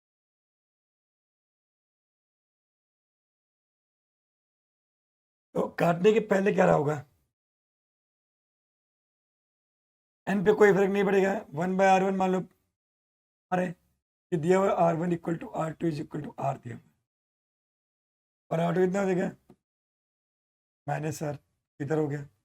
जब सॉल्व करोगे तो n-1 इंटू 2/r आ जाएगा। अगर मान लो मैंने काट दिया, क्या काटने के बाद ऐसे दो लेंस बनेंगे, दोनों खैर एक जैसे होंगे, किसी एक का निकाल लो, n-1 वही रहेगा, r1 क्या हो जाएगा r, r2 क्या हो जाएगा इन्फिनिट, और 1/इन्फिनिट क्या हो जाएगा 0 -1। तो ध्यान दो n-1/r, सेम है, इधर ले जाओ, क्या ये 1/2f हो जाएगा, 2f हो गया, का मतलब फोकल लेंथ दुगना हो जाएगा। अब अगला क्वेश्चन करते हैं।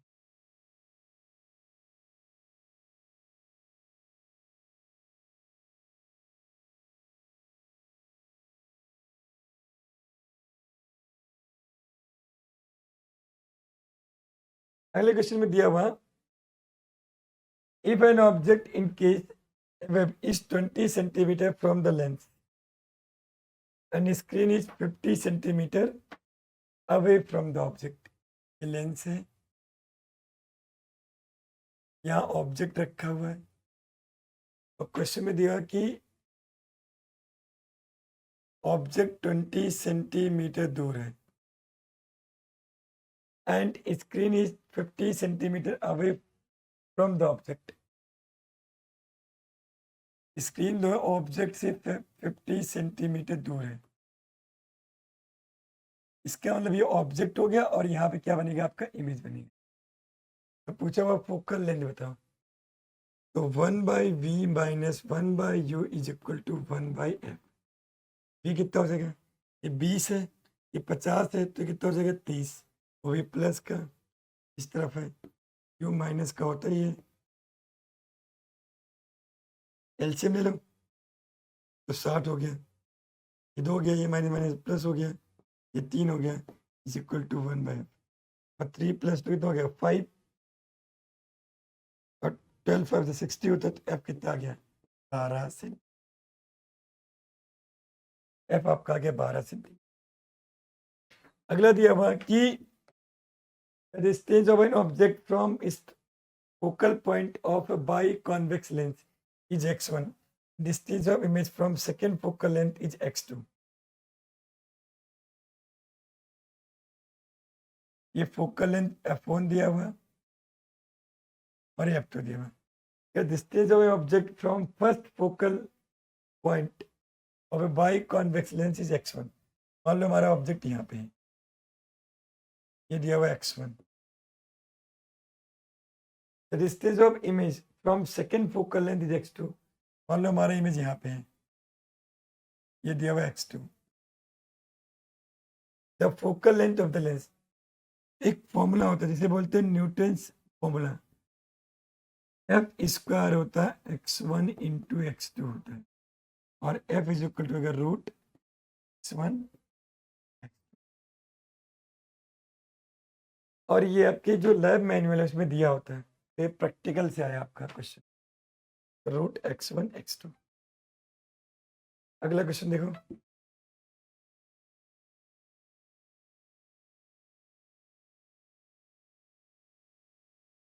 अगला क्वेश्चन देखो, ये बार 31 का first part, 2 point charges 5 microcoulomb and -1 microcoulomb are placed. ये वाले क्वेश्चन सॉल्व करो।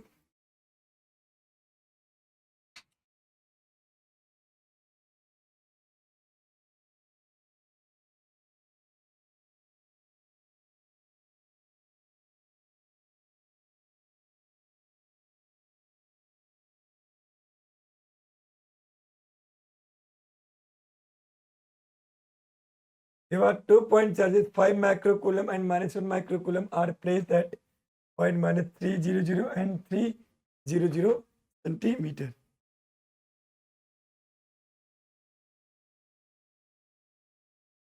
दिया हुआ, ऐसे दिया हुआ।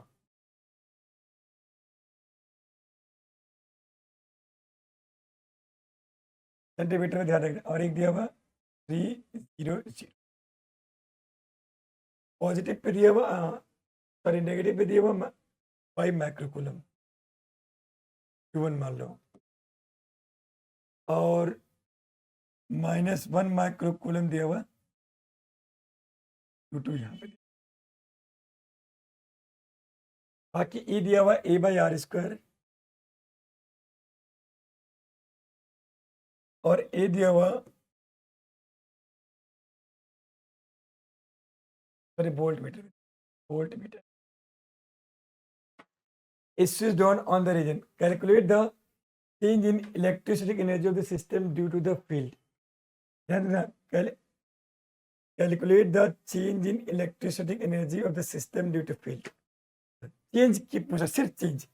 इनिशियल एनर्जी पहले इलेक्ट्रिक फील्ड की पहले कितनी धीरे होगी, 1/4 pi epsilon not Q1 Q2 by R। अब कितनी हो जाएगी final, Q1 V1 plus Q2 U2 plus 1/4 pi epsilon not Q1 Q2 divide by R। तो ध्यान देखो, जो चेंज आएगा इसमें से माइनस करोगे तो ये आ जाएगा Q1 V1 plus Q2 V2। मतलब सिर्फ आपको ये सॉल्व करना है। उसके लिए आपको क्या निकालना पड़ेगा, पोटेंशियल। तो कैसे निकलेगा, अब आप लोग को पता है कि E इज इक्वल टू होता है minus del B by del R. तो डेल वी हो जाएगा माइनस EDR हो जाएगा। इंटीग्रेशन कर दो आप लोग, तो जब मैं इसको इंटीग्रेशन करूंगा DB is equal to minus ये दिया हुआ A/R² इंटू डी। इनफाइनाइट पे पोटेंशियल क्या होता है, 0, और मैंने मान लिया किसी डिस्टेंस R पे क्या होगा V। अब DV का डिफरेंस इंटीग्रेशन V होगा 0 से V। ये माइनस A बाहर निकालो, सबको पता है ये R² ऊपर जाएगा, तो R पे पावर -2 हो जाएगा। इंटीग्रेशन पावर में एक ऐड करते हैं, तो R पे पावर -2 + 1 डिवाइड बाई -2 + 1 और इनफाइनाइट से लेके R। अब देखते हैं, तो V पे था 0 से V, और देखना ध्यान से, ये -2 + 1 -1 प्लस हो गया तो A आ गया, और R पे पावर -2 + 1 तो 1/R आ गया। फाइनली सॉल्व कर लोगे तो A/R आ जाएगा इनफाइनाइट से R। तो ये हो जाएगा V - 0 is equal to A/R minus A by infinite. तो 0 हो गया, तो जो V आ गया वो A/R। अब सॉल्व करते डेल्टा यू। डेल्टा यू क्या था, Q1 V1 plus Q2 V2। अब ध्यान से देखना क्वेश्चन में कि क्या दोनों पॉइंट R क्या होता है, ओरिजिन से डिस्टेंस, क्या जितना दूर ये है क्या उतना दूर ये है, तो क्या R1 और R2 दोनों सेम है। अलग अलग डेटा क्यों पुट करें, क्यों क्वेश्चन को मुश्किल बनाएं। सही मायने में अगर R सेम है तो V सेम होगा, तो Q1 V1 इंटू मैं 2 कर सकता हूँ, सॉरी Q1 नहीं, Q1 प्लस Q2 और बाहर मैंने V कॉमन ले लिया, मैंने मान लिया V1 is equal to V is equal. अब Q1 कितना दिया हुआ,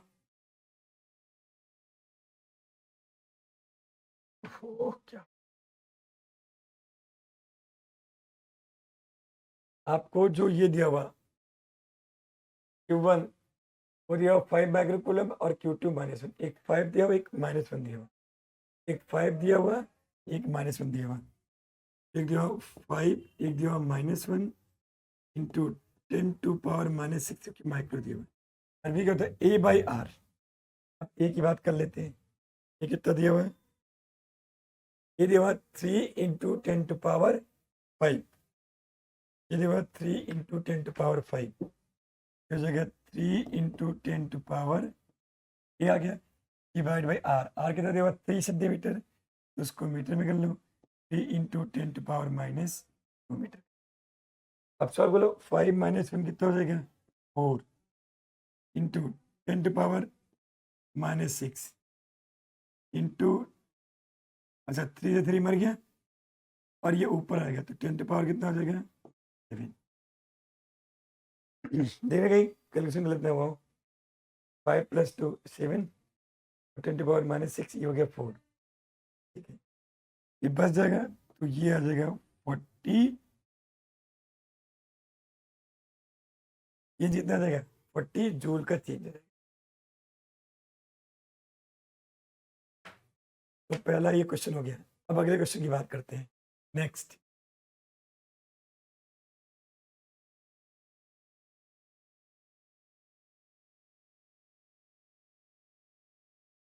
अगला दिया, a system of 2 conductors placed in air, they have charge plus 80 microcoulomb and minus 80 microcoulomb। तो दो कंडक्टर रखे हुए हैं और which cause potential difference 16 volt. तो दो कंडक्टर लो, कंडक्टर मान लो यहाँ पे, कंडक्टर यहाँ पे, एक पे प्लस 80 माइक्रोकूलम चार्ज है, एक पे माइनस 80 माइक्रोकूलम चार्ज है, उनके बीच में जो पोटेंशियल डिफरेंस दिया हुआ 16 वोल्ट दिया। Find the capacitance of the system. अब आप लोग को पता है C इज इक्वल टू होता है Q बाई V। ध्यान रखना है Q क्या होता है, दोनों में से पॉजिटिव पोटेंशियल वाले प्लेट का चार्ज लिया जाता है। तो Q दिया हुआ 80, तो दिया हुआ 6, तो C हो जाएगा 5। ये माइक्रो में है तो ये माइक्रो फैरेड हो जाएगा। क्या हो गया सर, फर्स्ट पार्ट हो गया। Find the capacitance of the system. If the air between the capacitor is replaced by the dielectric medium of dielectric constant 3, और भी will the potential difference between the conductor। तो क्या इनके बीच में potential difference पे क्या फर्क पड़ेगा। अब आप लोग को पता है कि V इज इक्वल टू क्या होता है Q बाई C। अगर मैंने बीच में क्या डाल दिया स्लैब, बैटरी तो कनेक्टेड है नहीं, तो चार्ज में कोई चेंजिंग आएगा नहीं, तो V होगा इनवर्सली प्रोपोर्शनल टू क्या होगा C। अब आप लोग को पता है कि स्लैब डालने पे कैपेसिटेंस बढ़ जाता है, कितना टाइम्स बढ़ जाएगा 3 टाइम्स। तो अगर कैपेसिटेंस 3 टाइम्स बढ़ जाएगा तो जो पोटेंशियल डिफरेंस है वो 3 टाइम्स कम हो जाएगा, 16/3 वोल्ट हो जाएगा।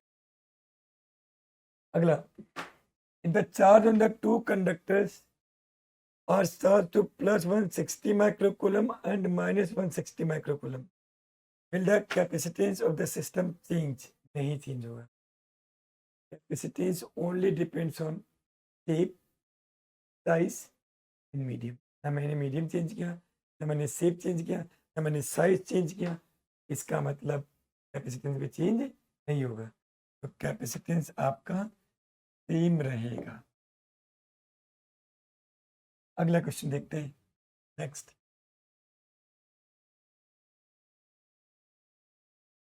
और आप लोग कह रहा 3 metallic spherical shell ABC, each of radius r, each cell is having a concentric metal sphere of radius r by 10, और इनका अलग अलग चार्ज दिया होता है, 3 दे रखे हैं, अरे आइडेंटिकल है एक्सेप्ट चार्ज 1 2 स्फीयर है, एसल है। अब इन पे चार्ज कितना दिया हुआ है, 3 सेल्स ABC गिवन चार्ज को दिया +6Q, इसको दिया -4Q, इसको दिया 14Q।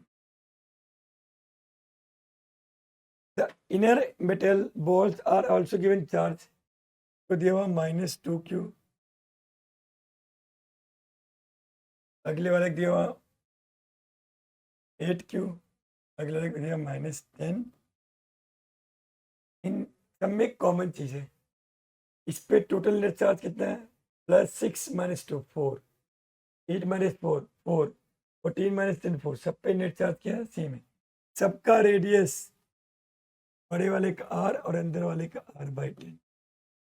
अब क्या कह रहा है, compare the magnitude of electric field due to shell A B C at distance 3r। कह रहा है इन तीनों की वजह से 3r डिस्टेंस पे क्या निकालो इलेक्ट्रिक। आप लोग को पता है इसके लिए कोई डायरेक्ट फॉर्मूला हमारे सिलेबस में नहीं है, कहना पड़ेगा गॉसियन सरफेस। हमने क्या बना दिया, ये गॉसियन सरफेस, इसको नाम दे दिया क्यू इन, इसको नाम दे दिया क्यू, क्यू इन मत दो।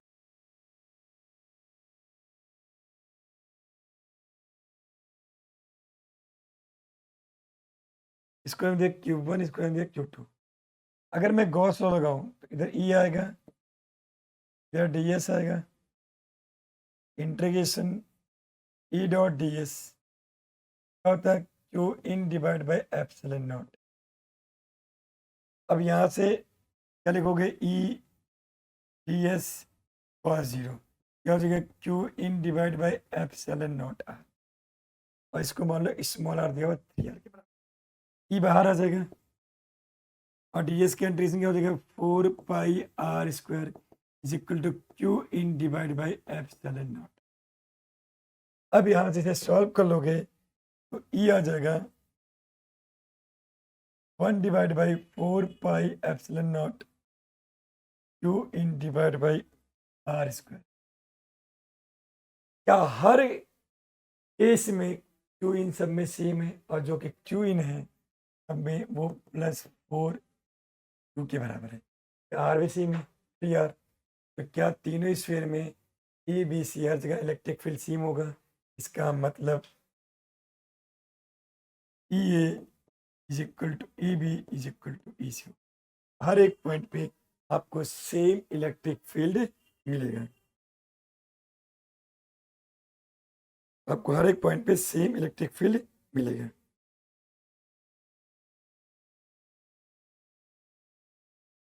पहले ये करा लेता हूँ, फिर ये करा दूंगा, इसलिए पहले कर दे मुश्किल है।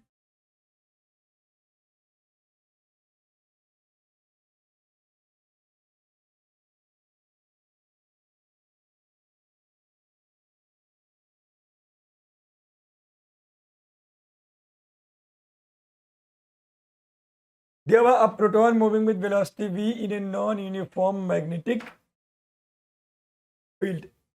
Trace a path as shown in figure there. The path followed by the proton is always in the plane of the paper. What is the direction of magnetic field in the region PQR? What can you say about relative magnetic field? हमें क्या बताना direction.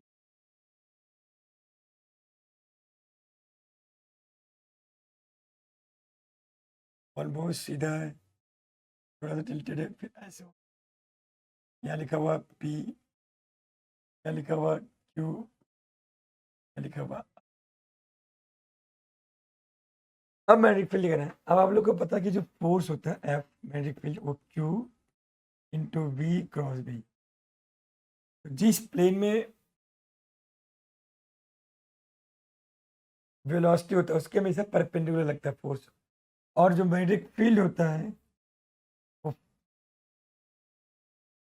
ये आपका sorry F होगा, ये हमेशा perpendicular होगा velocity as well as magnetic field. अब वेलोसिटी इसी प्लेन में है, अब देखिए फोर्स का लगा।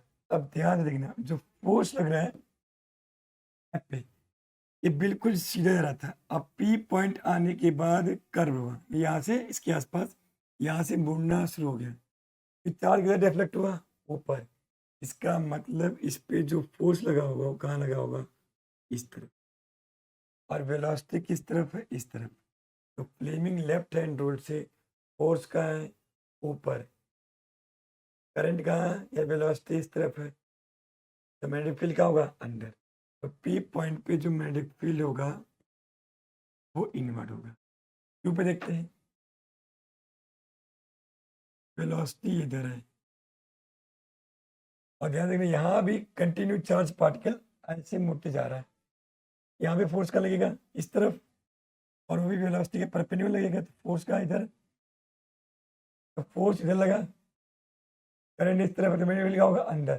तो क्यू पे भी जो मैग्नेटिक फील्ड का डायरेक्शन होगा वो प्लेन के अंदर होगा, आर पे। याद रखना, चार्ज पर पार्टिकल नीचे की तरफ डिफ्लेक्ट हुआ, कहाँ हुआ, नीचे की तरफ। और वेलोसिटी इधर है।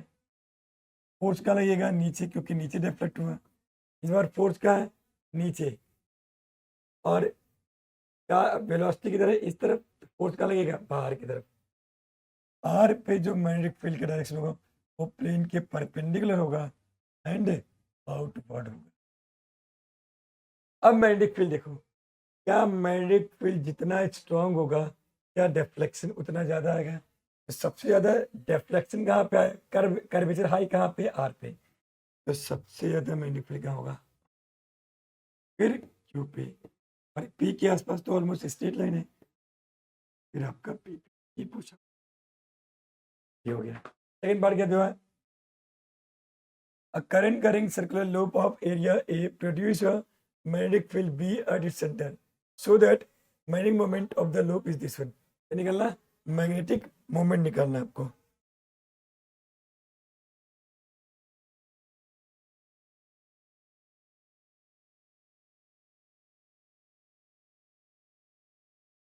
तो बी क्या होता, mu nought N I by A due to current carrying, sorry, mu nought I divide by 2r, so that magnetic moment of the loop, magnetic moment क्या होता है, एन आई ए।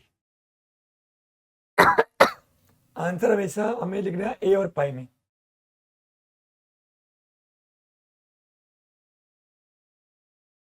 मैग्नेटिक मोमेंट निकाला, ठीक है, एन आई ए,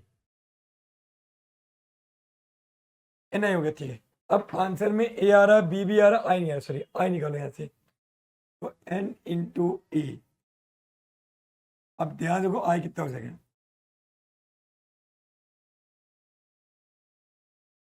N, और इसको लिख दो पाई आर स्क्वायर, लिख दो pi R square. Pi R square हो गया इंटू आई, आई हो जाएगा 2br divide by mu into N दिया, क्या क्या है, म्यू इंटू एन दिया हुआ है।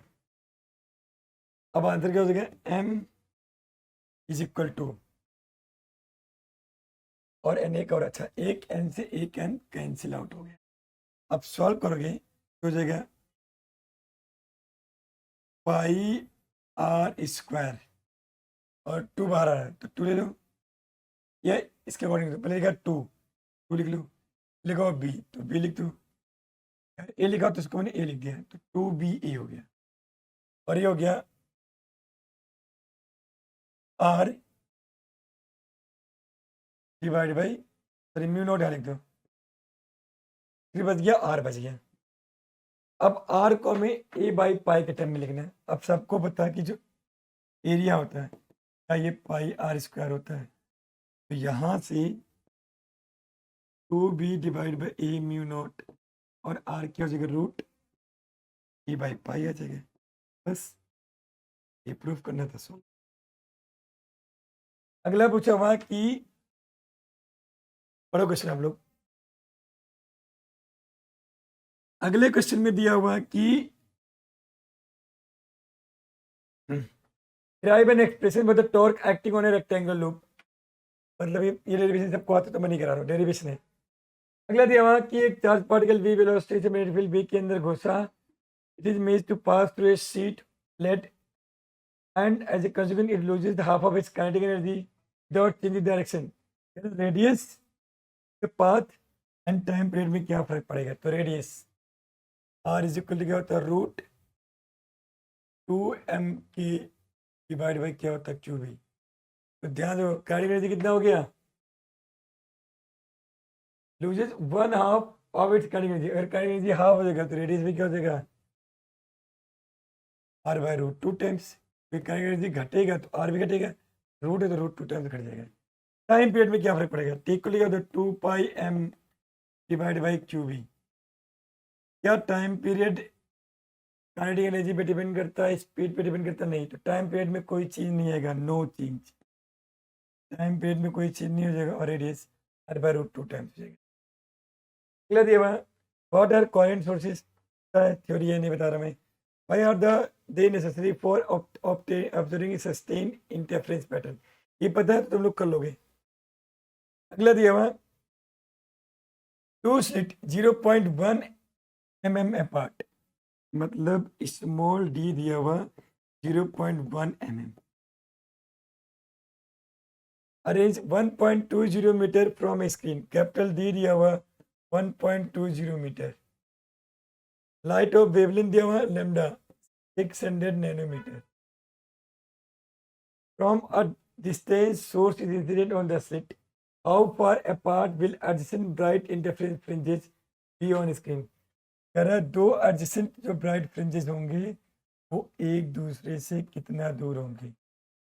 लोग को पता है कि दो एडजेसेंट ब्राइट फ्रिंजेस के बीच में क्या आता है, डार्क आता है, और चाहे ब्राइट हो या चाहे डार्क हो सबकी फ्रिंज विड्थ क्या होती है, सेम। तो दो ब्राइट के बीच में क्या है, डार्क, तो डार्क की जो फ्रिंज विड्थ होगी वही दोनों के बीच में सेपरेशन होगा, और बीटा क्या होता है D lambda by small D. कुछ दिया पुट कर लेना, सॉल्व कर लेना, आंसर आ जाएगा।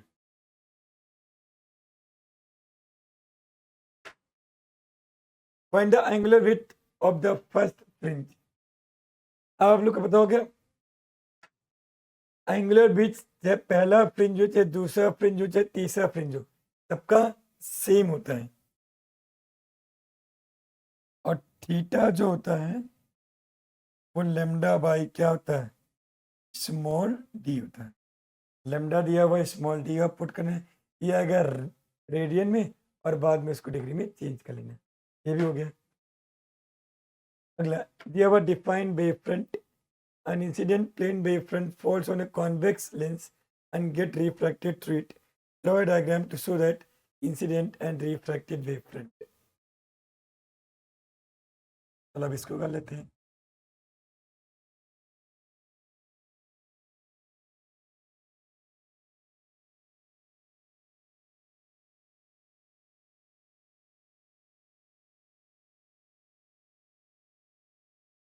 तो ये कॉन्वेक्स लेंस है,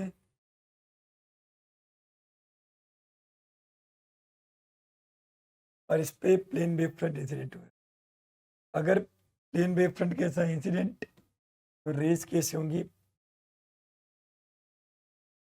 क्योंकि incident wave front principal axis के पैरेलल आने वाले रेज रिफ्रैक्शन के बाद कहाँ मिलती हैं, फोकस पे, फोकस पे मिल जाएंगे। अब ड्रॉ करना में wave front, refracted wave front,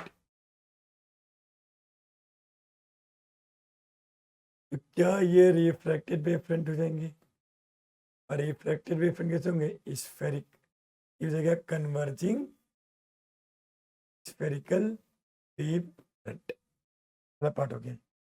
अगला दिया a beam of light coming from a distant source, मिलाए तो अगला दिया हुआ a beam of light coming from a distant source is refracted by a spherical glass ball. तो पहले बनाए थे स्फेरिकल ग्लास बॉल,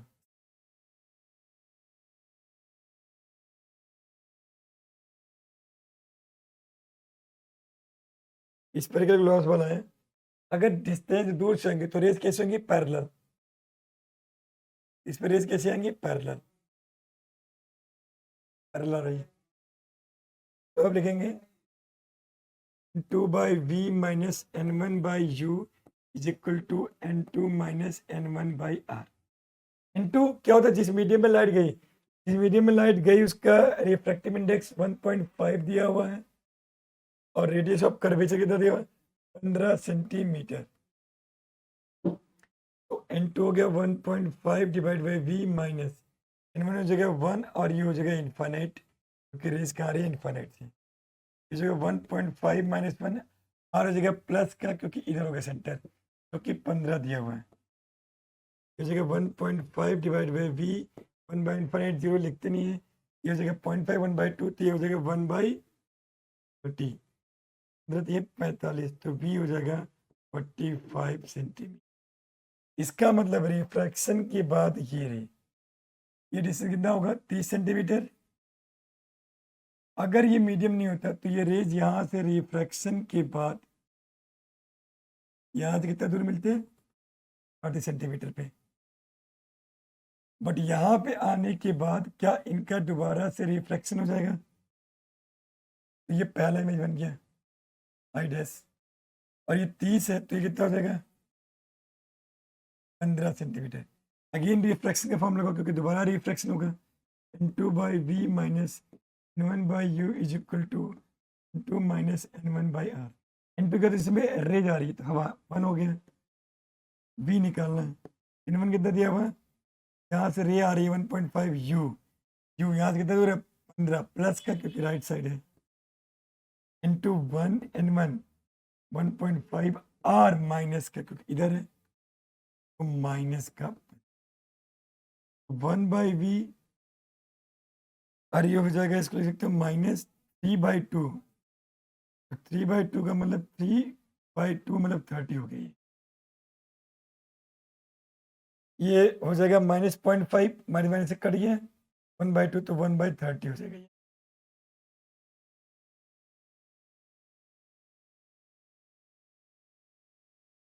अब उधर के भेज दूँ तो 1 बाई वी इक्वल टू 4/30 हो जाएगा, तो v हो जाएगा 30/4, ये हो जाएगा 15/2 सेंटीमीटर। कैलकुलेशन देख लेना कहीं गलत होगा चेंज कर लेना। इसके मतलब रिफ्रैक्शन के बाद यहाँ से आने के बाद रेज यहाँ मिल जाएंगे और यहाँ पे फाइनल इमेज बन जाएगा कितना दूर, यहाँ से 15/2 सेंटीमीटर पे। ये भी हो गया।